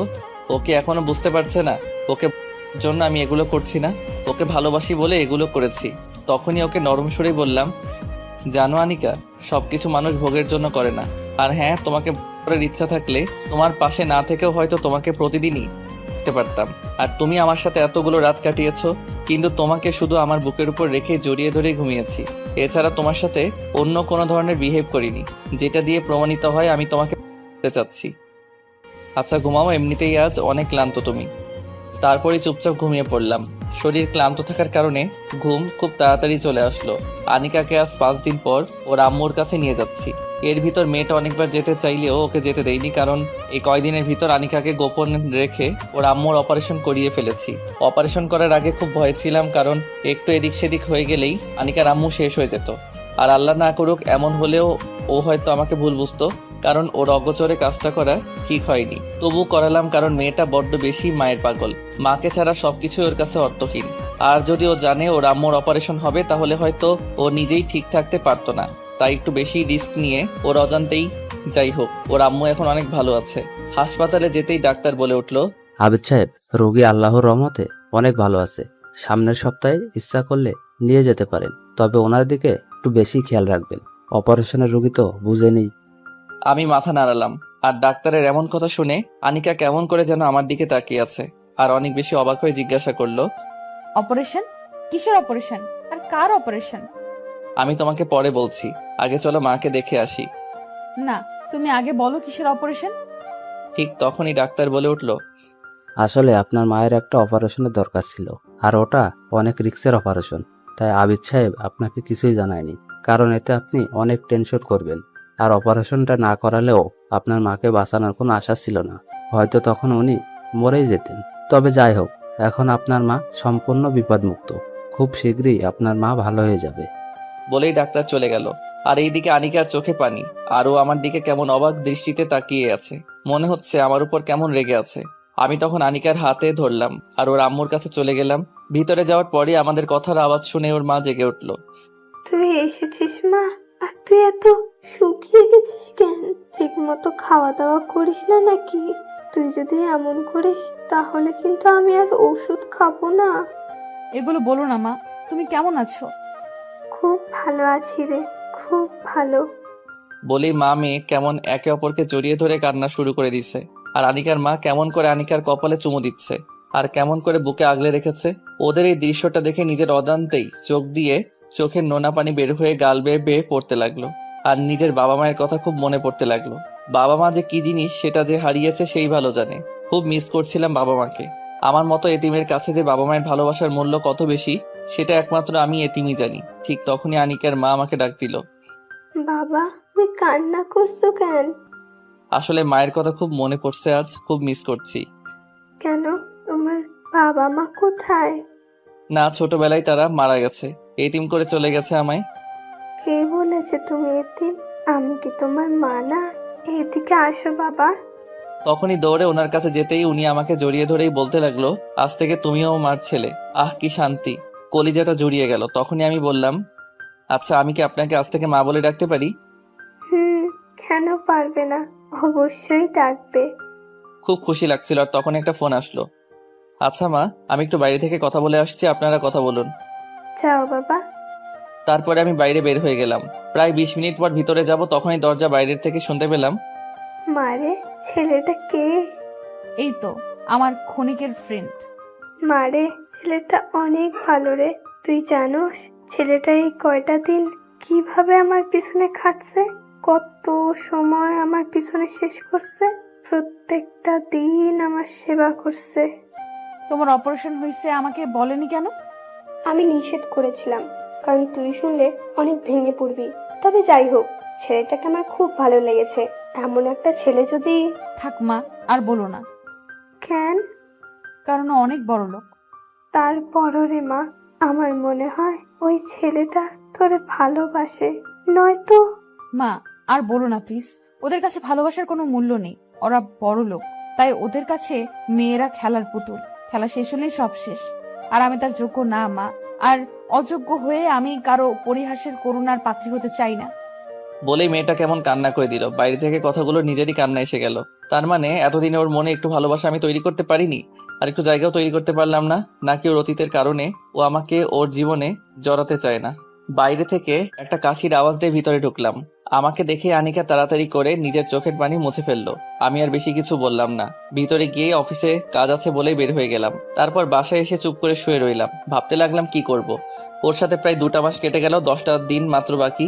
এতগুলো দিনেও কি ও আমাকে একটু বুঝতে পারলো না? ভাবতে ভাবতেই বিছানায় ঘুমিয়ে পড়লাম। হঠাৎই কারো ডাকে আমার ঘুম ভাঙলো। চোখ খুলতেই দেখলাম আনিকা। আমার দিকে কেমন অবাক করা দৃষ্টিতেই তাকিয়ে রইল মেয়েটা। আস্তে আস্তে খাটের একটা কর্নারে এসে বলল, তুমি ঠিক আছো তো? তোমার কিছু হয়নি তো? কোনো সমস্যা? আর কখন বাসায় আসছো? একসাথেই কথাগুলো জিজ্ঞাসা করলো। হয়তো আমি বাসায় এসে শুয়ে আছি আর ওকে জানাইনি বলে প্রশ্নগুলো করছে। এই তো হসপিটাল থেকে সোজা বাসায় চলে আসছি। অফিসে যাওনি? না, কেন? এমনিতেই। ভালো। কিন্তু আমাকে তো একটু বলতে। বলতে গিয়েও আনিকা আর কিছু বলল না, কথাটা অপূর্ণই রেখে দিল। আনিকার প্রতি খুব রাগ হচ্ছিল। ও কি একটু বুঝতে পারছে না তাকে আমি কতটা ভালোবাসি? ও কি আমাকে একটু বুঝবে না নাকি বুঝতেই চায় না? ওর প্রতি বুক ভরা অভিমান নিয়ে চুপ করে শুয়ে রইলাম। তুমি খাবে না? না খেয়ে শুয়ে থাকবা? তোমার খেতে ইচ্ছে করলে তুমি খেয়ে তারপর ঘুমিয়ে পড়ো, আমাকে আর ডাকবে না। তুমি খাবে না আর আমি ডাকবো না কেন? ওই ডাকবে না তো ডাকবে না, আর একটা যদি ডাক দাও তাহলে। তোমাকে আর বলতে হবে না। আর আমি এভাবে বলার কারণে লজ্জিত। আসলে নিজের অবস্থানের কথাটা ভুলেই গেছি। আর তো মাত্র 10 দিন, তারপরে তো চলে যাব। ওর চলে যাবার কথাটা শুনে বুক ফেটে কান্না আসছিল, খুব কষ্ট লাগছিল। মনে মনে বলছিলাম, হায় রে আনিকা, একটু রাগ দেখালাম বলে খুব সহজে উল্টাপাল্টা বুঝে নিলে। কিন্তু তোমাকে ভালোবাসি বলে যে তোমার পাশে থাকতে চাচ্ছি, সেটা তুমি হয়তো কখনোই আর বুঝবে না। বলে বুক ফাটা একটা দীর্ঘশ্বাস ফেললাম। এরপরও ও কয়েকবার ডেকেছিল খেতে, কিন্তু ওর প্রতি একটু রাগ নিয়ে আবার নিষেধ করার কারণে আর ডাকিনি। চুপচাপ শুয়ে রইলাম। বুকটা খা খা করছিল। ওকে বুকের সাথে মিশিয়ে খুব শক্ত করে জড়িয়ে ধরে বলতে ইচ্ছে করছিল, আনিকা, খুব ভালোবাসি তোমায়, খুব বেশি ভালোবাসি। আমাকে না কখনো ছেড়ে যাবার কথা বলো না। কিন্তু সেদিন মনের ভেতরের আর্তনাদগুলো মুখ করে বের করতে পারলাম না। কিছুক্ষণ পর আনিকাও আমার পাশে শুয়ে পড়লো। প্রতিদিন পাগলিটাকে বুকে নিয়ে ঘুমাই, আমার বুকটা ওর জন্য বালিশ বানিয়ে দেই। কিন্তু আজ অভিমান করে ওকে আর আমার বুকে টেনে নিলাম না। ভাবলাম ও হয়তো আমাকে বলবে। আবিদ, আমি না তোমার ওই বুকে অনেক শান্তি পাই। আমাকে সব সময় তোমার ওই বুকের মধ্যেই রাখবা। আর আজকে আমাকে রাগ করে কেন বালিশে শুয়ে থাকতে বলছো? আমি কিন্তু তোমার বুকেই ঘুমাবো। কিন্তু আফসোস, আনিকা এগুলো বলবে তো দূরে থাক, ওর কল্পনায়ও এগুলো আসে না। আর হয়তো আমার সাথে শর্তের কারণে যতটুকু থাকছে, নয়তো ও হয়তো আমার কাছে কখনোই থাকতো না। বিছানায় ওর অপর দিকে মুখ করে বালিশে চোখ ভিজাচ্ছিলাম, লাইটটা অফ আছে, তাই হয়তো ওর চোখে আমার চোখের পানি পড়বে না। চোখে নোনা জল ফেলতে ফেলতে কখন যে ঘুমিয়ে পড়ছি বুঝতেই পারিনি। হঠাৎই কারো চিৎকার শুনে ঘুম থেকে লাফিয়ে উঠলাম। লাফিয়ে উঠতে চাইলেও তখন আমি উঠতে পারলাম না, কারণ এর আগে আনিকা আমাকে খুব শক্ত করে জড়িয়ে ধরে চিৎকার করে কান্না করতে লাগলো আর বলতে লাগলো, প্লিজ মামা, আমাকে ছেড়ে দাও। আমার সর্বনাশ করো না। মামা, তুমি না আমার বাবার মতো। তুমি তো জানোই আমার বাবা নেই। প্লিজ আমাকে এই পতিতালয়ে ফেলে যেও না। মামা, যেও না। মামা, মামা। কথাগুলো বলছিল আর মামা মামা বলেই আনিকা চিৎকার করে কান্না করতে লাগলো। আর ভয়ে কাঁপতে কাঁপতে আমাকে অনেক শক্ত করে জড়িয়ে ধরতে লাগলো। হয়তো আমার বুকের ভিতরেও ঢুকেই যাবে, নয়তো আমার সাথে মিশে যাবে। আনিকাকে শান্ত করার জন্য ওকে ডাকতে লাগলাম, এ আনিকা, আনিকা, তোমার কি হয়েছে? আর কোথায় তোমার মামা? ওনাকে তো তুমি নিজ হাতে শেষ করে দিছো আনিকা। এই দেখো, এখানে কেউ নেই। আনিকা, এই আনিকা, এই দেখো আমি আছি তো, কেউ তোমাকে কিচ্ছু করতে পারবে না, একবার মার দিকে দেখো। অনেক বলার পরে আনিকা ধীরে ধীরে শান্ত হয় আর কেমন অসহায়ের মতো আমার মুখের দিকে তাকিয়ে রইলো। বুঝতে পারলাম মেয়েটা হয়তো বাজে কোনো স্বপ্ন দেখে ভয় পাইছে। তখনও ও আমাকে জড়িয়ে ধরেই আছে। ও হঠাৎ কি বোঝে যেন ও নিজেকে ছুটিয়ে নিতে চাইলো, কিন্তু সেটা আর হতে দিলাম না। কারণ সেই মুহূর্তেই আনিকাকে আমি আমার নিজের সমস্ত শক্তি দিয়ে জড়িয়ে ধরে রইলাম। আর ও তখন কিছুই বলল না, শুধু চুপচাপ দেখছে। আনিকার মাথাটা তখন আমার বুকের মাঝে। তখন ওর মুখটা একটু সামনে আনলাম আর আস্তে করে ওর চোখের পানিটুকু মুছে দিলাম। অনেকক্ষণ পর আনিকা যখন স্বাভাবিক হয়, এই পাগলি, তোমার কিচ্ছু হবে না। এই পাগলিটা যে তোমার কিচ্ছু হতে দিবে না, সব সময় এই বুকে আগলে রাখবে, কখনোই আলাদা হতে দিবে না। ও শুধু মাথা নাড়ালো। এই শুনো, আর কান্না না করে চুপচাপ এই পাগলের বুক নামক বালিশটাতে ঘুমিয়ে পড়ো। আমি তোমার মাথায় হাত বুলিয়ে দিচ্ছি, একদম কথা বলবে না কিন্তু। তখন আনিকাকে আমার বুকের মধ্যে রেখে শুয়ে থাকতে বললাম। ও আমার কথা শুনে চুপচাপ তাই করলো। আমি ওর মাথায় হাত বুলিয়ে দিতে লাগলাম। আসলে আনিকার চুলগুলো অনেক সুন্দর। ও যেমন সুন্দর, ঠিক ওর চুলগুলো অনেক বড় বড় চুল। ওর চুলগুলো কাঁধ ছাড়িয়ে ওর কোমরেরও অনেক নিচে চলে যায়। যাই হোক, ওর মাথায় হাত বুলাতে বুলাতে মেয়েটা কখন যে ঘুমিয়ে পড়েছে বুঝতেই পারিনি। ফজরের আজান দিয়ে দিচ্ছে, এখনো ও আমার বুকেই ঘুমাচ্ছে আর আমিও সারা রাত জেগে ওর মাথায় হাত বুলাতেই লাগলাম। একদম ছোট বাচ্চাদের মতো ওকে ঘুম পাড়াইছি আর ছোট বাচ্চাদের মতোই ও ঘুমাচ্ছে। একটা জিনিস তখনই মাথায় আসলো, এতদিন মেয়েটাকে বুকে নিয়ে ঘুমাতাম, একদিনও ও খারাপ কিছু স্বপ্নে দেখেনি, ভয় পাইনি। আর আজ অভিমান করে ওকে বুকে থেকে সরাতেই কেমন আবল তাবল স্বপ্ন দেখে মেয়েটা ভয় পাইছে। আর কখনোই যতই রাগ করি না কেন, ওকে আমার বুক থেকে আলাদা করব না। সকালবেলা ওকে হসপিটালে ওর মায়ের কাছে রেখে অফিসে চলে গেলাম। একটু হাসি খুশি ভাবে বসে আছি, ঠিক তখনই আমার অফিসের কলিগ মিম আসলো। ওর সাথে আমি আবার একদমই ক্লোজ, ভালো ফ্রেন্ড বললেও চলে। মিম এসেই বলল, স্যার, একটা কথা বলবো যদি রাগ না করেন? বলো। স্যারকে আজ অনেক খুশি খুশি লাগছে। স্যারকে আজ অনেক খুশি নাকি? না আসলে বুঝতে পারছি স্যার, ব্যাপারটা ভাবিকে নিয়ে, তাই তো? তো কাল পহেলা বৈশাখে ভাবিকে নিয়ে কি কি প্ল্যান আছে? পয়লা বৈশাখ? কে, আপনি কি জানেন না নাকি? কোন দেশে থাকেন স্যার? আরে থাকি তো বাংলাদেশেই, কিন্তু বুঝতে পারছি। আপনি তো চলে গেছেন ভাবির সাথে প্রেমের দেশে, আর যার কারণেই সব ভুলে গেছেন, তাই না স্যার? মাথায় হাত দিয়ে শুধু চুলকাচ্ছি। কি হলো স্যার, ধরে ফেললাম তো? আগে বলে দুজনে হো হো করে হেসে উঠলাম। তখনই আমি ওকে বললাম, আচ্ছা মিম, পয়লা বৈশাখে তোমার ভাবিকে কিভাবে অনেক খুশি করা যায় বলো তো? আসলে স্যার, বাঙালি মেয়েরা তার স্বামীর কাছ থেকে তেমন কিছুই চায় না, শুধু চায় স্বামীর একটু ভালোবাসা। তবে কাল ভাবিকে নিয়ে বৈশাখী মেলায় ঘুরতে পারেন, এতে ভাবি অনেক খুশি হতে পারে। থ্যাংক ইউ মিম, কিন্তু দুজনে কি কি পরে গেলে ভালো হয়? স্যার, পোশাক বলতে কাল কিন্তু অবশ্যই ভাবিকে সাদা আর লাল রঙের মিশ্রণের একটা শাড়ি, খোপায় ফুল পরে সাজতে বলবেন। আর আপনি সাদা পায়জামা আর একটি লাল ফতুয়া বা পাঞ্জাবি পরে গেলে হয়তো অনেক ভালোই হবে। থ্যাংক ইউ মিম, এত এত থ্যাংক ইউ বলে অফিস থেকে বের হয়ে সরাসরি মার্কেটে চলে গেলাম। ওর জন্য একটা লাল সাদা মিশ্রণে একটা বৈশাখী শাড়ি সহ সবকিছু কিনে বাসায় গেলাম। বাসায় যেতে যেতে রাত হয়ে গেল। ওকে রাতে কিছুই দেখালাম না। খুব ভালো লাগছে, কাল সারাটা দিন মেয়েটার সাথে কাটাবো। ওর হাত ধরে হাঁটবো, ঘুরবো, অনেক মজা করব। রাতে খুশিতে ঘুমিয়ে আসছে না। আনিকাকে বুকে রেখে শুয়ে পড়লাম আর একটু পরপর ওর দিকে তাকিয়ে মুচকি মুচকি হাসতে লাগলাম। আমার পাগলিটাকে কাল আমি নিজ হাতে সাজাবো, কত সুন্দর লাগবে ওকে। ওর দিকে একটু পরপরই তাকিয়ে মুচকি হাসছিলাম। হয়তো ও আমাকে আজকে পাগল বলবে, কারণ বিষয়টা ও একটু অন্যরকম ভাবে নিচ্ছিল। যেভাবে নিক আমার কি, আমি তো খুব খুশি। অনেক অপেক্ষার পর সকালের আলো ফুটলো আর তখনই সবকিছু ওর সামনে দিলাম। আনিকা, এই নাও। কি এটা? এটাতে বৈশাখী শাড়ি আছে, তুমি পরে এক্ষুনি তৈরি হও, আমি পাঞ্জাবি পরে আসছি। আমি তৈরি হব কেন? আর আমার জন্য এগুলো কেন? আরে বোকা, আজ তো পহেলা বৈশাখ, তোমাকে নিয়ে আজ সারাদিন ঘুরবো। প্লিজ আনিকা, না করো না, প্লিজ প্লিজ। না, আমি এগুলো পরবো না। ওর এমন কথা শুনে মনটা খারাপ হয়ে গেল। আজ এত আশা করেছিলাম, কত কি ভেবেছিলাম, আর ও সবকিছুই কেমন অগোছালো করে দিল। তাই মন খারাপ করে অন্য একটা রুমে গিয়ে বসে রইলাম। মন চাচ্ছিল সবকিছুই ছিঁড়ে ফেলি, তবে কিছুই করলাম না। মন খারাপ করে বসে রইলাম। হঠাৎই দরজায় চোখ পড়লো। দরজায় চোখ পড়তেই চোখ আসমানে উঠে গেল, কারণ মেয়েটা পোশাকগুলো পরেছে। আনিকাকে যে এতটা সুন্দর লাগবে ভাবতেই পারিনি। ওর দিকে কেমন অবাক চোখে তাকিয়ে রইলাম অনেকক্ষণ পর। এই যে মিস্টার, হা করে থাকবে নাকি আমাকে নিয়ে ঘুরতে যাবে? আনিকা, আমি স্বপ্ন দেখছি না তো? তুমি আমার সাথে যাবে? যাবো বলেই তো তৈরি হয়ে এসেছি। ওর এমন কথা শুনে মনের ভিতর লাড্ডু ফুটছিল। তখনই আনিকাকে নিয়ে বাইরে বের হয়ে গেলাম। বৈশাখী মেলায় দুজনে হাতে হাত ধরে অনেকক্ষণ ঘুরছিলাম। সব কাপলদের আর বিবাহিতদের জুটির ভিতর কেমন আমাদের জুটিটাই বেশি ভালো মনে হচ্ছিল। যার সাথে এমন একজন মানুষ আছে, তার জুটি কি খারাপ হতে পারে নাকি? ওর হাত ধরে বৈশাখী মেলার ভিতর হাঁটাহাঁটি করছিলাম। কত শান্তি। আনিকার হাত ধরে আজ হাঁটাহাঁটি করছি। তখনই মনে মনে বলতে লাগলাম, শুভ নববর্ষ। আর এই শুভ নববর্ষ আমার জন্য শুভ দিন। ভাবতেই কেমন খুশিতে মন আনচান করছিল। ঠিক তখনই একটা ছোট বাচ্চা এসে আনিকার কাপড়ের আঁচল ধরে টানতে লাগলো। বাচ্চাটা একদমই খালি গায়ে আর পরনে শুধু একটা শর্ট প্যান্ট, তাও সেটা অনেক নোংরা আর ছেঁড়া। বয়স আনুমানিক 8 থেকে 9 বছর। এইটুকু একটা বাচ্চার এমন অবস্থা দেখলে কান্না বুকটা কেঁপে উঠবে। ওই বাচ্চাটা আনিকার কাপড় ধরে বলতে লাগলো, আফা, 2টা টেহা দেন না, খুব ক্ষুধা লাগছে, দেন না আফা 2টা টেহা। চুপ করে বাচ্চাটার দিকে চেয়ে আছে। আফা দেন না 2টা টেহা, খুব খিদা লাগছে। তোমার নাম কি বাবুমণি? সূচনা। তোমার বাবা মা কই? বাপ মা নাইকা। তাহলে থাকো কই? রাস্তার সাইডে, রাতে থাকো কই? স্টেশনের রাস্তার মোড়ে। দেন না 2টা টেহা, অনেক খিদা লাগছে। মেয়েটার সাথে কথা বলছিল আর আনিকার চোখ দিয়ে পানি বের হচ্ছে। আর অপরদিকে আমি অবাক হয়ে তাকিয়ে রইলাম। মেয়েটার কথাগুলো শুনে বুকটা কেঁপে উঠল। বাবা মা না থাকলে জীবন যে কতটা কষ্টের হয় সেটা আমি বুঝি, কারণ আমারও যে বাবা মা নেই। পাঞ্জাবির হাতা দিয়ে চোখটা মুছে ফেললাম। মেয়েটার সাথে কথা বলে আনিকা আমার দিকে তাকিয়ে রইল। আমি বুঝতে পারলাম আনিকা ছোট মেয়েটাকে সাহায্য করতে চাচ্ছে, কিন্তু ওর কাছে তো কোনো টাকা নেই, কারণ আসার পথে ও টাকা নিয়ে আসেনি, যার কারণে কিছুই দিতে পারছে না। তখনই আমি মাটিতে হাঁটু গেড়ে, সূচনা, সাহেব 2টা টেহা দেন। আমার সাথে যাবে? কই নিয়ে যাইবেন আমারে? তোমাকে ভালো একটা স্কুলে নিয়ে যাব। সেখানে তুই বন্ধুদের সাথে গল্প করবা, লেখাপড়া করবা, খেলাধুলা করবা। যাবে আমার সাথে?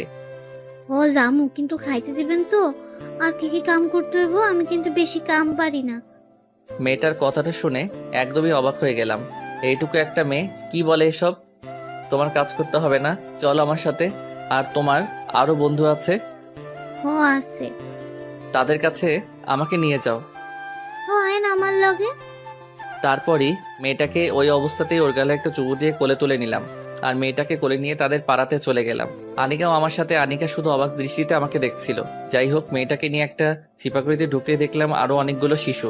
তাদেরকে একজন মুরব্বী বয়সের লোক ভিক্ষার গান শিখাচ্ছে।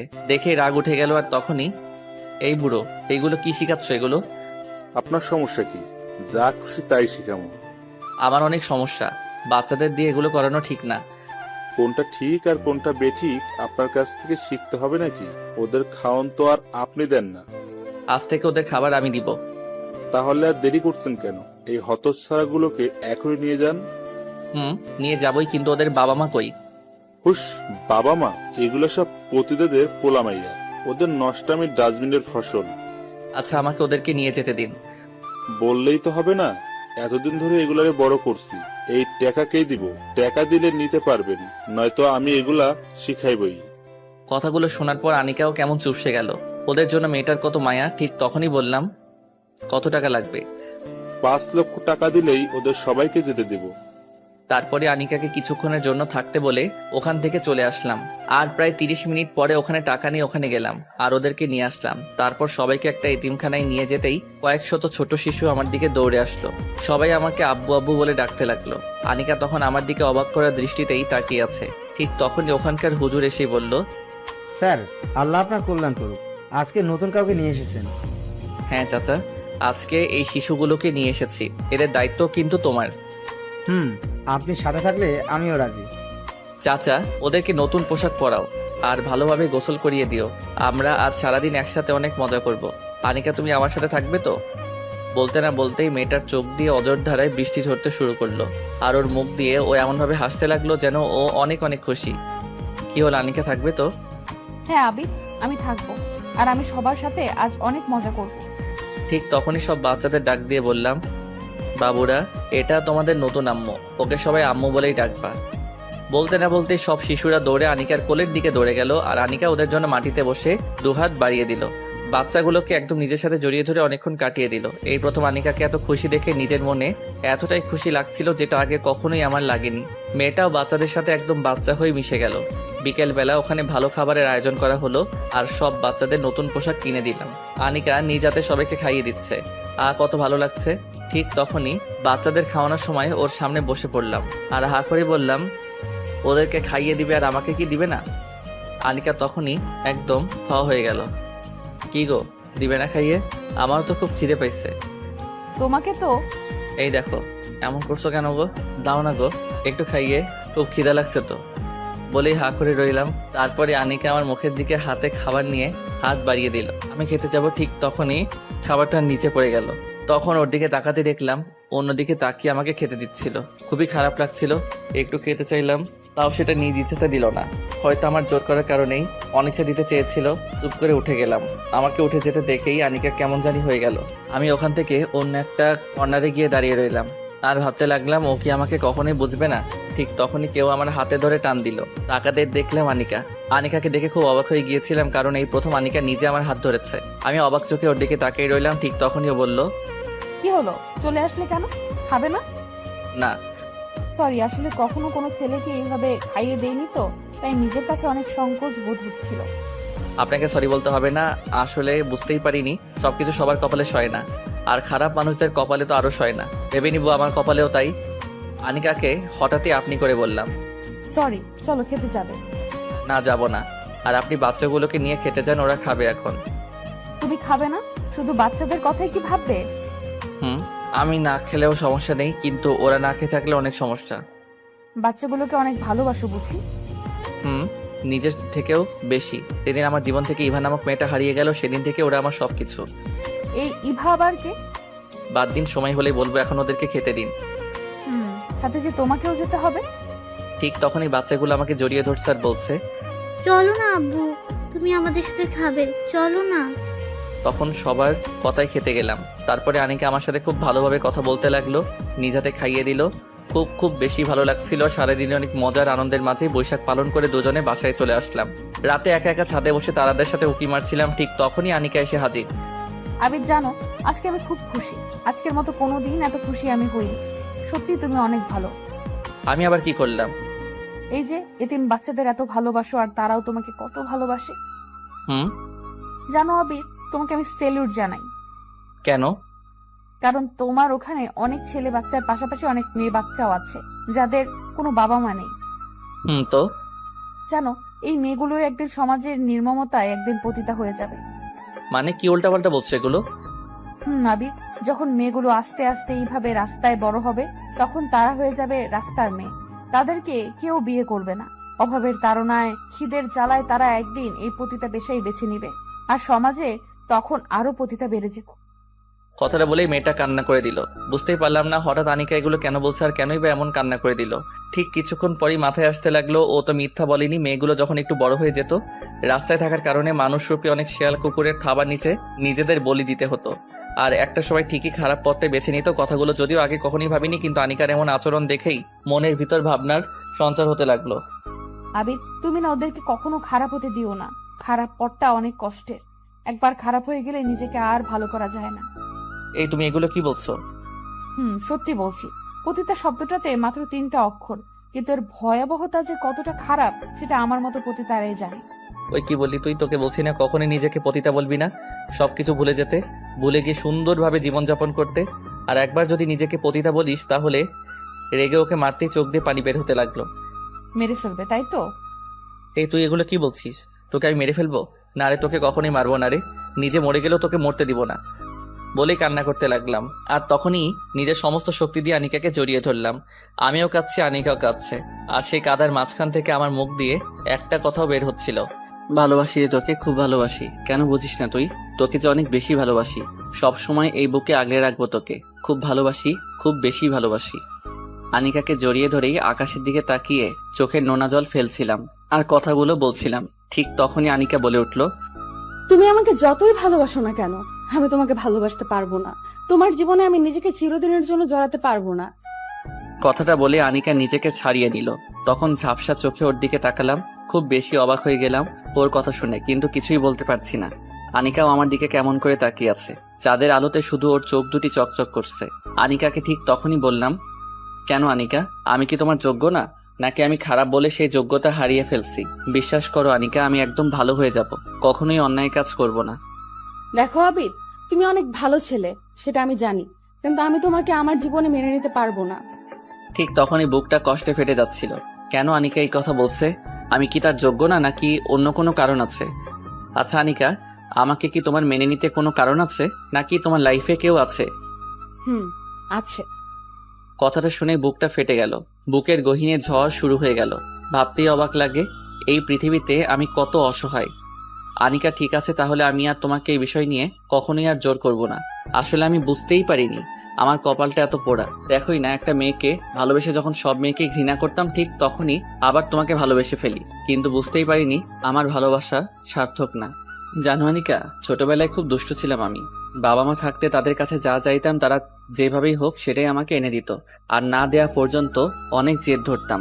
বয়স যখন মাত্র 12 বছর, ঠিক তখনই একদিন একটা অ্যাক্সিডেন্টে বাবা মা মারা যায়, আর হারিয়ে যায় বাবা মা নামক ছায়াটা। সেদিন অনেক কান্না করেছিলাম।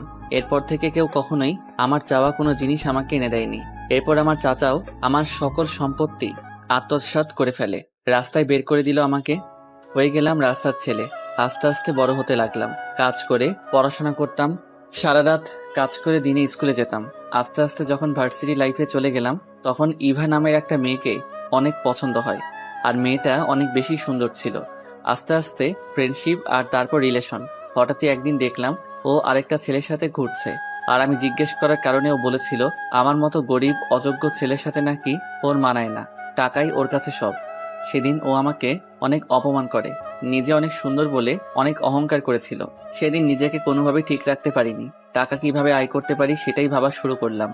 এরপরই ঘটনাক্রমে আমার চাচার কাছ থেকে আমি আমার সম্পত্তি আদায় করে নিলাম। বাবার সম্পদ পেয়ে হয়ে গেলাম কোটিপতি। কোটিপতি হবার পরই সুন্দরী মেয়েদেরকে অনেক ঘৃণা করি, কারণ ইভার সেই চরিত্রটা আমার সামনে ভেসে আছে। আর সবচাইতে মজার ঘটনা হলো, আমার লাইফে টাকার বিনিময়ে রাত কাটানো প্রথম মেয়েও ওই ইভাই। পরে টাকার জন্য আমার সাথে রাত কাটায় সে। দিনে ভদ্রবেশধারী হলেও রাতে ওর মতো খারাপ আর কেউ ছিল না। সেদিন থেকেই সুন্দরী মেয়েদেরকে হেট করতাম, কারণ তাদের সৌন্দর্যের ভিতর যে কতটা কালো থাকে সেটা ইভাকে না দেখলে বুঝতেই পারতাম না। যাই হোক, এরপর আর কোনো মেয়েকে কখনোই ভালোবাসিনি, কারণ তখন আমি নিজেই খারাপ জগতের বাসিন্দা। এরপর তোমার সাথে পরিচয়, আর তোমার সবকিছু জেনেও আবারও নিজেকে পরিবর্তন করে ফেলি। এরপরে তোমাকে খুব ভালোবেসেছি, বিশ্বাস করো আনিকা, তোমাকে খুব ভালোবাসি। প্লিজ আমাকে একা করে দিও না। আর তুমি তো আমার বিয়ে করা বউও, তাই না? বলেই চোখ দিয়ে পানি বের করতে লাগলাম, কিন্তু সেটা হয়তো আনিকার কাছে কিছুই না। ওর মনে আমার জন্য একটু দয়া হলো না। ও তখনই বলে উঠল, আবির, আমি তোমার সব কিছু বুঝতে পারছি, কিন্তু তারপরেও আমি তোমাকে মেনে নিতে পারবো না। তবে দোয়া করি তুমি যেন ভালো একটা মেয়েকে বউ করতে পারো। আর তুমি এখন অনেক ভালো একটা ছেলে, তোমাকে যে কেউ পছন্দ করবে। আর আমার মতো খারাপ একটা মেয়েকে নিয়ে বেশি কিছু ভেবো না, আর ভাবলে ভুল করবে। আর একটা কথা মনে রেখো, আমি তোমার 2 মাসের জন্য বউ হয়েছি, সারা জীবনের জন্য না। আর সেই 2 মাস পার হতে আর মাত্র 7 দিন বাকি, এরপরই আমি চলে যাব। একটানা কথাগুলো বলেই আনিকা ছাদ থেকে চলে গেল আর রেখে গেল আমাকে। নিজেকে তখন অনেক বড় অসহায় লাগছিল। মনে হচ্ছে এই পৃথিবীতে আমার চেয়ে বড় অসহায় আর কেউ নেই। চোখ দুটো বারবারই ঝাপসা হয়ে যাচ্ছিল। ভাবতেই অবাক লাগে, আমার জীবনে ভালোবাসা বলতে কোনো জিনিস নেই। যাকে যাকে ভালোবাসলাম তারাই দূরে ঠেলে দিল আমায়। অনেকক্ষণ ছাদে একা একা দাঁড়িয়ে চোখের জল ফেলেছিলাম। চোখ দুটো অনেক ফুলে গেছে, মনে হচ্ছে অনেক ঘুম পাচ্ছে। তাই রুমে চলে গেলাম। গিয়ে দেখলাম আনিকা নিজের মতো করে ঘুমিয়ে আছে। আনিকাকে আর জাগালাম না, চুপ করে খাটে শুতে গেলাম, কিন্তু শুয়ে থাকতে পারলাম না। আজ কেন জানি ওর সাথে শুয়ে থাকতে খুব বেশি কষ্ট হচ্ছে। বারবার মনে হচ্ছে আর তো মাত্র কয়েকটা দিন, এরপর তো আমাকে একাই থাকতে হবে। খাট থেকে নেমে পড়লাম, তারপর সোফায় গিয়ে শুয়ে পড়লাম। কখন ঘুমিয়ে পড়েছি সেটা হয়তো মনে নেই, তবে যখন ঘুমটা ভেঙে গেছে তখন ঠিক ঘড়িতে রাত 3টা বেজে 39 মিনিট। একদমই ঘুম আসছে না। ঘুমহীন ভাবে রাতটা কেটে গেল। সকালবেলা আনিকাকে হসপিটালে রেখে অফিসে চলে গেলাম। অফিস থেকে ফিরে আবার হসপিটালে গেলাম, কারণ আজকে আনিকার আম্মুকে বাসায় নেওয়ার কথা। হসপিটালে গিয়ে ওদেরকে পেলাম না। এর আগেই ওরা ওখান থেকে বের হয়ে গেছে। আনিকাকে ফোন দিলাম, আনিকা কোথায় আছো? বাসায় কেন? না তেমন কিছুই না। তোমার আম্মুকে বাসায় নিয়ে গেছো? খুব ভালো। তবে আমাকে কি সাথে নিয়ে গেলে বা আমাকে বললে কি আমি সাথে থাকতাম না? আসলে বুঝতে পারিনি, সরি। আচ্ছা আমি বাসায় আসতেছি বলেই ফোনটা কেটে দিলাম। বাসায় চলে গেলাম। ওদের সাথে অনেক মজা করলাম। এখন ওর থেকে দূরত্ব বজায় রেখেই চলতে হয়, কারণ ওর আম্মু জানে না আমরা বিয়ে করেছি। উনি জানে ও আর আমি বন্ধু। ওর আম্মু, আমি আর আনিকা 3 জনে মিলে খুব আনন্দে দিন কাটাচ্ছিলাম। সবার মুখেই হাসি ছিল। আনিকার আম্মু মন থেকে আমাকে অনেক পছন্দ করত, আর উনি আমাকে কয়েকবার বলেছিল আনিকা আমি বিয়ে করে সব সময়ের জন্য রেখে দিতে, কিন্তু বারবারই তখন আনিকা অমত করে। হঠাৎই আনিকা আমাকে বলল, আবির, কিছু কথা বলার ছিল। বলো আনিকা। একটু ছাদে আসো। আনিকা তখন ছাদে চলে গেল। আমিও তার পিছু পিছু গুটি গুটি পা বাড়াচ্ছিলাম আর ভাবছিলাম আনিকা কি বলতে চাচ্ছে আমায়। সে চলে যাবে না তো? ভাবতেই কেমন কষ্ট লাগে, কিন্তু কিছু কষ্ট দৃষ্টির আড়ালেই থাকে। ছাদে গেলাম, গিয়েই বললাম, বলো আনিকা কি বলতে চাও? আবির, তুমি আমার অনেক উপকার করেছো, আমার মায়ের জীবন বাঁচাতেও অনেক সাহায্য করেছো। আসলে তোমার উপকারের ঋণ হয়তো কখনোই শেষ করতে পারবো না। হঠাৎ এগুলো বলছো যে? আসলে আজকের দিন গড়িয়ে রাত পার হলেই তো তোমার 2 মাস শেষ, আর তারপরে তো আমি চলে যাব। আর কাল সকালেই আমি মাকে নিয়ে চলে যাব। অবাক হয়ে ওর দিকে তাকিয়ে আছি। কি হলো, কিছু বলছো না যে? আসলে আমার কিছুই বলার নেই আনিকা, তবে দিনগুলি যে এত তাড়াতাড়ি শেষ হয়ে গেছে সেটা খেয়ালই করিনি। তবে তোমাকে আমি আর আটকাবো না। যদি কখনো মনে হয় আমার কাছে তুমি ভালো থাকবে তাহলে চলে এসো। আমার মনের দরজা তোমার জন্য সবসময় খোলা থাকবে। ধন্যবাদ। তবে আমার এক অনুরোধ রাখবে আনিকা? কি অনুরোধ? কাল যখন চলে যাবে তোমাদেরকে আমি ড্রাইভ করে তোমার বাসায় পৌঁছে দিব। তবে সমস্যা নাই, যদি প্রবলেম থাকে তাহলে যাব না। তখন আনিকা আমার দিকে কেমন অবাক চোখে তাকিয়ে রইল আর মাথা নাড়ালো। সেদিন রাতে আনিকা সহ সবার সাথে অনেক বেশি মজা করেছিলাম। তারপর আনিকা ওর আম্মুর সাথে ঘুমাতে চলে গেল। আমিও চলে গেলাম ছাদে। সারা রাত না ঘুমিয়ে একটার পর একটা সিগারেট টানতে লাগলাম। মনের কষ্টগুলোকে সিগারেটের ধোঁয়ার সাথে মিশিয়ে দিচ্ছিলাম। খুব কষ্ট লাগছিল, কারণ আনিকাকে যে এতটা ভালোবেসে ফেলবো বুঝতেই পারিনি। আর ওর কি দোষ? ও নিজেও তো অন্য আরেকজনকে ভালোবাসে। আমি যেমন আনিকাকে কাছে পেতে চাই, ঠিক তেমন ও নিজেও তো ওর ভালোবাসার মানুষকে কাছে পেতে চাই। এই কথাগুলো বলেই নিজেকে বারবার সান্ত্বনা দিচ্ছিলাম। হঠাৎই ফজরের আজান দিচ্ছে। আজান শুনে ছাদ থেকে নেমে রুমে চলে গেলাম। সকালে খাওয়া দাওয়া করে ওদের বাসার উদ্দেশ্যে রওনা দিলাম। খুব দ্রুত গাড়িটা চলছে আর খুব দ্রুতই হারিয়ে যাচ্ছে আমার আনিকা। বিকেলের দিকে ওদের বাসায় পৌঁছে গেলাম। ওদেরকে নামিয়ে দিয়েই, আনিকা আমি তাহলে চলে যাচ্ছি, ভালো থেকো আর মায়ের প্রতি যত্ন নিও। সে কি বাবা, তুমি মাত্র আমাদেরকে বাসায় পৌঁছে দিছো, এখন তুমি নিজেই অনেক ক্লান্ত, একটু রেস্ট নাও, খেয়ে দে তারপর যাও। না গো মা, সব জায়গায় থাকার আর খাওয়ার অধিকার হয়তো আল্লাহ সবার কপালে লিখেনি। তবে আপনি বলেছেন এতেই আমি খুশি। আনিকা আমি চলে যাচ্ছি, ভালো থেকো। একটু থেকে গেলে কি হয় না? না আনিকা, তুমি তো জানোই আজকে আমার কাজ শেষ। আজ আমি অপ্রয়োজনীয়। যাই হোক, ভালো থেকো আনিকা, অনেক সুখে থেকো। তুমি তুমিও সুখে থেকো আর ভালো একটা মেয়ে দেখে বিয়ে করে সুখে সংসার করো। হাহাহা, করতে চেয়েছিলাম তো, কিন্তু সেটা হলো না। আর এখন নতুন করে আমার কোনো ইচ্ছা নেই। ভালো থেকো গো পাগলি, খুব ভালো থেকো। বলেই ওখান থেকে চলে আসলাম। আনিকার মা কয়েকবার আমার দিকে কেমন রহস্যজনক ভাবে তাকিয়েছিল। হয়তো কিছু বুঝবে, হয়তো বা না। বুকের কষ্টগুলোকে চাপা দিয়ে ওদের কাছ থেকে হাসি মুখে বিদায় নিয়ে গাড়ি চালানো শুরু করলাম। গ্রামের আঁকাবাঁকা রাস্তা, তার উপর চোখ দুটি ঝাপসা হয়ে আসছিল বারবার। গতকাল রাতে না ঘুমানোর কারণে মাথাটাও কেমন ভন ভন করে ঘোরাচ্ছিল। গাড়ির স্পিডটা আরো বাড়িয়ে দিলাম, যেভাবেই হোক আমাকে এই মায়া ত্যাগ করে অনেক দূরে চলে যেতে হবে। গাড়ি আঁকাবাঁকা রাস্তা দিয়ে চলতে লাগলো। হঠাৎই মাথাটা কেমন ভনভন করে ঘুরে গেল, আর চোখ দুটি বন্ধ হয়ে গেল। সবকিছু অন্ধকার মনে হচ্ছে। এরপর আর কিছু মনে নেই। চোখ খুলতে কেমন ঝাপসা ঝাপসা দেখতে লাগলাম, কিছুই ভালো করে দেখতে পাচ্ছি না। চোখটা আস্তে আস্তে ঘুরাতে ঘুরাতে দেখলাম আমি কোনো হসপিটালে আছি, কিন্তু আমি এখানে কেন? আর কেনই বা? ভালো করে স্পষ্টভাবে কিছুই দেখতে পাচ্ছি না। ঠিক তখনই আপন কোনো মানুষের কান্নার আওয়াজ, আর তার সাথে শুনতে পেলাম, আবিদ, তোমার জ্ঞান ফিরেছে? আবিদ, তোমার কেমন লাগছে? আর সেদিন কি হইছে? মানুষটার দিকে তাকালাম, কিন্তু চোখে ঝাপসা দেখার কারণে চেহারা বুঝতে পারছি না। তবে কণ্ঠ শুনে বোঝা যায় এটা আনিকা, কিন্তু আমি ভালোভাবে দেখতে পারছি না কেন। ঠিক তখনই চিৎকার দিয়ে উঠলাম, আর আমার মুখ থেকে আপনা আপনি বের হয়ে গেল, আমি ভালো করে দেখতে পারছি না কেন।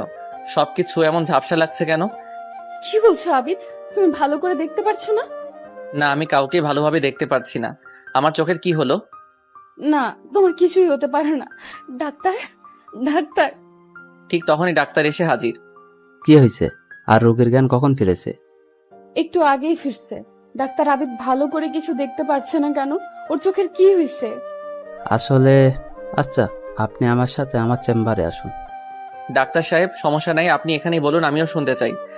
আসলে আবিদ সাহেব, অ্যাক্সিডেন্টের সময় আপনার মাথায় অনেকটাই আঘাত পড়ে, কিন্তু তার চাইতে বেশি আঘাত পড়ে আপনার দুই চোখে। চোখ দিয়ে রক্ত বের হয়ে গেছিল। আর আপনার চোখে প্রচন্ড আঘাত পড়ার কারণে চোখের রেটিনা, কর্নিয়ার মারাত্মক ক্ষতি হয়ে গেছে, যার কারণে আপনি ঠিকমতো ভালোভাবে দেখতে পারছেন না। না, এ হতে পারে না। ডাক্তার, আপনি বলে দেন ওর চোখে আবার আগের মতো ঠিক হয়ে যাবে। দেখুন, আমি তো ভেবেছিলাম ও আর চোখেই দেখতে পাবে না, কারণ চোখের যে ক্ষতি হয়েছে তাতে যে উনি এখনো দেখতে পাবে সেটা আমি নিজেও ভাবতে পারিনি। তবে হ্যাঁ, যদি চোখ পাল্টানো যায় তখন হয়তো উনি চোখে পুরোপুরি দেখতে পারবেন, তাও শিওর না। আনিকা উচ্চস্বরে কান্না করতে লাগলো। আর একটা কথা, ওনাকে কিছু চোখের ড্রপ আর ঔষধ লিখে দিচ্ছি। এগুলো রেগুলার ঠিক মতো ব্যবহার করলে হয়তোবা চোখের আলো ফিরে আসতে পারে। আর চোখের ট্রিটমেন্ট ঠিক মতো চালাবেন। হুম। আর ওনার সাথে সবসময় একজন মানুষ থাকতে হবে, এতে ওনার জীবন নাশের ঝুঁকি কমে যাবে। বলেই ডাক্তার চলে গেল। ঠিক তখন আনিকা অনেক জোরে জোরে কান্না করতে লাগলো, আর বলতে লাগলো, সব দোষ আমার। আমার জন্যই তোমার এই অবস্থা হয়েছে। সেদিন আমার কারণে তুমি রাতে উল্টাপাল্টা জিনিস খেয়ে টেনশন করে গাড়ি ড্রাইভ করে নিজের এত বড় ক্ষতি করলে। কেন এমনটা করলে? দেখো আনিকা, যা হবার হয়ে গেছে। আসলে তোমার কোনো দোষ নেই, সব দোষ আমার কপালের। এটা নিয়ে মন খারাপ করো না, বাসায় যাও, গিয়ে রেস্ট নাও। বাসায় যাব? বাসায় গিয়ে তোমার আম্মুর সাথে সময় কাটাও, এতে ওনার অনেক ভালো লাগবে। না, আমি তোমাকে ছেড়ে যাব না। আর মা অনেক ভালো আছে। খুব ভালো। তবে আমার কাছে তোমার থাকার দরকার নেই, আমি একাই ভালো থাকবো। একা থাকবে মানে? ডাক্তার কি বলছে শুনছো? তবে আমার পাশে তোমার থাকার দরকার নেই। বেঁচে তো আছি, মরে তো আর যাইনি। প্লিজ আবিদ, এভাবে বলো না, কষ্ট লাগে। কষ্ট লাগবে কেন? আমি তোমার কে যে তোমার কষ্ট লাগবে? আবিদ, তুমি আমার স্বামী, আর তোমার সব কষ্টের জন্য আমার তো কষ্ট লাগবেই। এ আনিকা, কি বললে এটা? স্বামী? আমি কারো স্বামী টামি না। আর হ্যাঁ, আমার কাছে না এসে তোমার ভালোবাসার মানুষের সাথে সুখে সংসার করো। প্লিজ আবিদ, এভাবে বলো না। আসলে তুমি জানো আমার মতো একটা খারাপ মেয়ের সাথে লাইফে না জড়াও, সেই জন্য সেদিন মিথ্যা কথা বলেছিলাম। খুব ভালো করেছো, এখন তুমি আসতে পারো। প্লিজ আবিদ, এমন করো না। আর আমার কি বা করার ছিল? একটা মেয়ের অনেক কষ্টের সঞ্চিত সম্পদ হলো তার ইজ্জত, যেটা প্রত্যেকটা মেয়ে অনেক কষ্টে আগলে রাখে আর তার স্বামীর হাতে সেটা তুলে দেয়। আর আমার কাছে কি বা ছিল যেটা তোমাকে দিব? আমি তো তোমার হক অক্ষত অবস্থায় রাখতে পারিনি। আমি চাইনি তোমাকে ঠকাতে। আমি তো একটা পতিতা, আর পতিতাদের তো সংসার করা মানায় না, যার কারণে এগুলো বলেছিলাম। আবিদ, আমাকে তুমি মাফ নাই করো, মেনে নাই নাও, তবুও তোমার এই সময়টাতে তোমার পায়ের নিচে আমাকে একটু ঠাঁই দাও। বলেই মেয়েটা অনেক কান্না করতে করতে পায়ে পড়ে গেল, আর অনেক ফোপাতে ফোপাতে কান্না করতে লাগলো। পুরো শরীরটা প্রচন্ড ব্যথা করছে। শোয়া থেকে তখনও উঠতে পারিনি। আর আনিকার এমন কীর্তি দেখে আমার ঝাপসা চোখগুলো আরো বেশি ঝাপসা হয়ে গেল। চাইলেই আনিকাকে আজ অনেক কিছু বলতে পারতাম, কারণ তার একটা মিথ্যা কথার জন্যই আমার আজ এই অবস্থা। সেদিন রাতে এত ড্রিঙ্ক না করলে হয়তো আজ এমন হতো না, কিন্তু আনিকাকে কিছুই বলতে পারলাম না, কারণ ভালোবাসার টান যে এতটা ভয়াবহ, যেটা সত্যিকারের প্রেমিক ছাড়া আর কেউ অনুভব করতে পারে না। আনিকা, পা ছেড়ে দাও, আসলে কি বলবো বুঝতেই পারছি না। সেদিন তুমি তোমার অবস্থানের কথা চিন্তা করে আমার কাছ থেকে দূরে সরে গিয়েছিলে।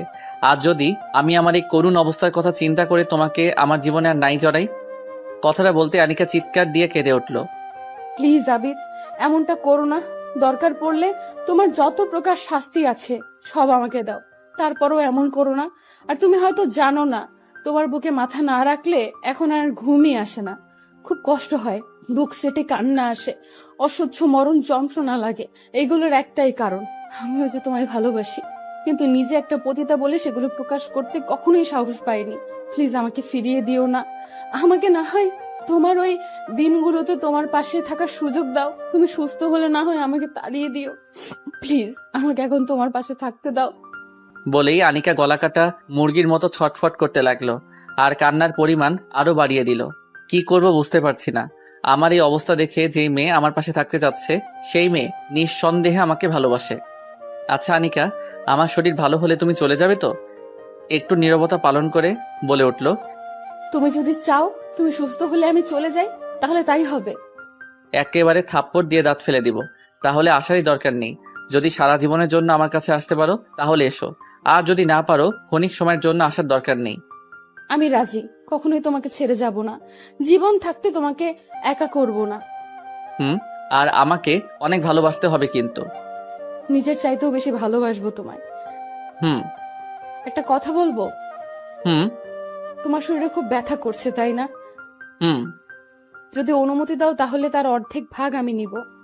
কিভাবে? আগে অনুমতি দাও। দিলাম। এরপর কি হলো বুঝতেই পারলাম না, কারণ কিছু বুঝে ওঠার আগেই আনিকা আমার মাথার পাশে এসে বসলো, আর আমার মাথার পাশে বসেই ওর ঠোঁট আর আমার ঠোঁট এক করে নিল। এই প্রথম আনিকা নিজ ইচ্ছায় আমার সাথে এমন করায় খুব অবাক হয়ে গেলাম। একটু পর ও নিজেকে ছাড়িয়ে বলল, এখন কি কিছুটা কমেছে? কমেনি, উল্টো বেড়ে গেছে। কি? মনের ভিতর খা খা শুরু হয়ে গেছে। কেন? যদি আরো কয়েকটা পাওয়া যেত তাহলে খুব ভালো হতো। যাও দুষ্টু কোথাকার। দাও না। প্লিজ। তারপর আর কি, আনিকাকে নিয়ে চলে গেলাম ভালোবাসার রাজ্যে। শরীরে ব্যথা অসুস্থতা যে কোথায় হারিয়ে গেল সেটা অজানাই রয়ে গেল। অনেকক্ষণ পর আনিকা আবারও নিজেকে ছুটিয়ে নিল। ঠিক তখনই আনিকা বলে উঠল, আবিদ, তুমি সবসময় তোমার ওই বুকে আমাকে আগলে রাখবে তো? কখনো আমাকে ছেড়ে যাবে না তো? এই সেম প্রশ্নগুলো তো আমারও। আমি তোমাকে কখনোই ছেড়ে যাব না। একমাত্র মৃত্যু ছাড়া আমাকে তোমার কাছ থেকে কেউ আলাদা করতে পারবে না। আমারও সেম কথা। তখন আনিকা আবারও আমার কপালে একটা চুমু দিল। একটু পর ডাক্তার এসে আমাকে ঘুমের ইঞ্জেকশন দিয়ে ঘুম পাড়িয়ে চলে গেল। আমার আর কিছুই মনে নেই। হঠাৎ ঘুমটা ভেঙে গেল। চারিদিকে একদম নিশ্চুপ। হাতটা উঠাতে যাব কিন্তু পারলাম না। ঝাপসা ঝাপসা চোখে ঝাপসা ভাবে দেখতে পেলাম আনিকা আমার হাতটাকে তার মুখের উপর রেখে আমার বেডের নিচে শুয়ে আছে। ওকে মাত্র একটা ডাক দিতে ও সজাগ হয়ে গেল। আনিকা। কি? তুমি ঘুম থেকে কেন উঠছো? আর তোমার কি কিছু লাগবে? না, কিন্তু দেখো তো এখন কয়টা বাজে? রাত 3টা। কি, তুমি এত রাতে এখানে কেন? বাসায় যাওনি? বাসা? কোথায় আমার বাসা? আমার বাসা তো তুমি। তুমি যেখানে থাকবে সেইখানে আমিও থাকবো। তখন বেড থেকে উঠতে চাইলাম কিন্তু উঠতে পারছি না। কেন? পা দুটো যেন শক্ত কোনো কিছুর সাথে বেঁধে রাখা হয়েছে। গতকাল কি এমন ছিল না? তাহলে আজ কেমন লাগছে কেন? আনিকা দেখো তো আমার পা কিসের সাথে বাঁধা? কোপানোর আওয়াজ। এই তোমাকে জিজ্ঞাসা করছে আমার পা কোথায় বাঁধা। পা দুটো একদমই নাড়াতে পারছি না, কিন্তু তুমি কান্না করছো কেন? পা দুটো এখন নাড়ানোর দরকার নেই। কেন? আসলে বলে আবারও কান্না শুরু করে দিল। আরে কান্না করছো কেন বলবে তো? আমার পায়ের কি হয়েছে? অ্যাক্সিডেন্টে তোমার দুটো পায়ে ভেঙে গেছে, আর এখন ব্যান্ডেজ করা আছে, তাই পা নড়াতে পারছো না। কথাটা শুনে কিছুক্ষণের জন্য নিস্তব্ধ হয়ে গেলাম। গতকালও মনে করেছিলাম হয়তো শরীর ব্যথার কারণে পা নাড়াতে পারছি না, আর আজ আমি এটা কি শুনছি? আমার পা ভেঙে গেছে। পোড়া কপাল আমার। ছোটবেলায় মা বাবাকে হারিয়ে এতিম হয়ে বহু কষ্টে জীবনযাপন করলাম। বড় হয়ে হলাম একটা বাজে ছেলে। যখনই ভালো হতে চাইলাম ঠিক সেই মুহূর্তে কত ঝড় ছুটে আসলো আমার জীবনে। চোখের সাথে যে পায়েরও এমন অবস্থা হবে ভাবতেই পারিনি। ওপরের দিকে তাকিয়ে বললাম, আল্লাহ তুমি পারোই বটে, তবে আমার আজ কোনো কষ্ট নেই। সবকিছুর বিনিময়ে তুমি আমার পাগলিটাকে আমার বুকে ফিরিয়ে দিছো, এটাই আমার কাছে অনেক। আবিদ, তুমি কান্না করো না, দেখবে আস্তে আস্তে সব ঠিক হয়ে যাবে। হয়তোবা, কিন্তু আনিকা আমার মনে হয় তোমার চলে যাওয়াই ভালো। আমার মতো একটা অচল আমার মুখে হাত দিয়ে কথা বলতে দিব না। দেখো আবিদ, উল্টাপাল্টা কথা বলবে না। এই একই কথা যদি আমিও বলি, যখন তোমার সব কিছু ঠিক ছিল, তোমার কোনো সমস্যা ছিল না, তখন আমার মতো হতদরিদ্র একটা পতিতাকে কেন ভালোবেসেছিলে? একটা পতিতাকে এতটা ভালোবাসা পায়? চাই, মন থেকে চাইলে সবকিছু সম্ভব। ঠিক একই কথা আমারও। মন থেকে চাইলে একটা অচল মানুষকেও ভালোবাসা যায়। আর হ্যাঁ, তোমাকে আমি আবার আগের মতো গড়ে তুলবো। তুমি একদমই ভেঙে পড়বে না। কি বলবো বুঝতেই পারছি না। এই ভালোবাসাটা যদি আগে দেখাতো তাহলে হয়তো এত কিছু হতো না। তারপর আমি সুখী, কারণ ও তো আমাকে এখন ভালোবাসে। আচ্ছা আনিকা, ঘুমিয়ে পড়ো। তুমিও ঘুমাও। দুজনেই শুয়ে পড়লাম, কিন্তু দুজনের জায়গাটা একদমই ভিন্ন। আমি শুয়ে আছি হসপিটালের বেডে, আর পাগলিটা শুয়ে আছে অর্ধেক বসে। মাথাটা আমার মাথার সাইডে, আর শরীরটা হসপিটালের ফ্লোরে। গভীর রাত, হয়তোবা রাতটা প্রায় শেষ, চোখে ঘুম নেই, শুধু আনমনে তখন আনিকার কথাই ভাবছি। মেয়েটার সুন্দর জীবনটা আমার মতো একটা অচলের সাথে শেষ করে দিবে? চাইলে তো ওর জীবনটাও এখন ভালো করে সাজাতে পারে, কিন্তু তা করছে না কেন? তাহলে কি ভালোবাসার জোরেই ও এমন করছে? ভাবতে ভাবতে ফজরের আজান শুনে চোখটা বন্ধ করে ফেললাম আর ঘুমানোর মিথ্যা অভিনয় করলাম, কারণ আনিকা ইতিমধ্যেই জেগে গেছে।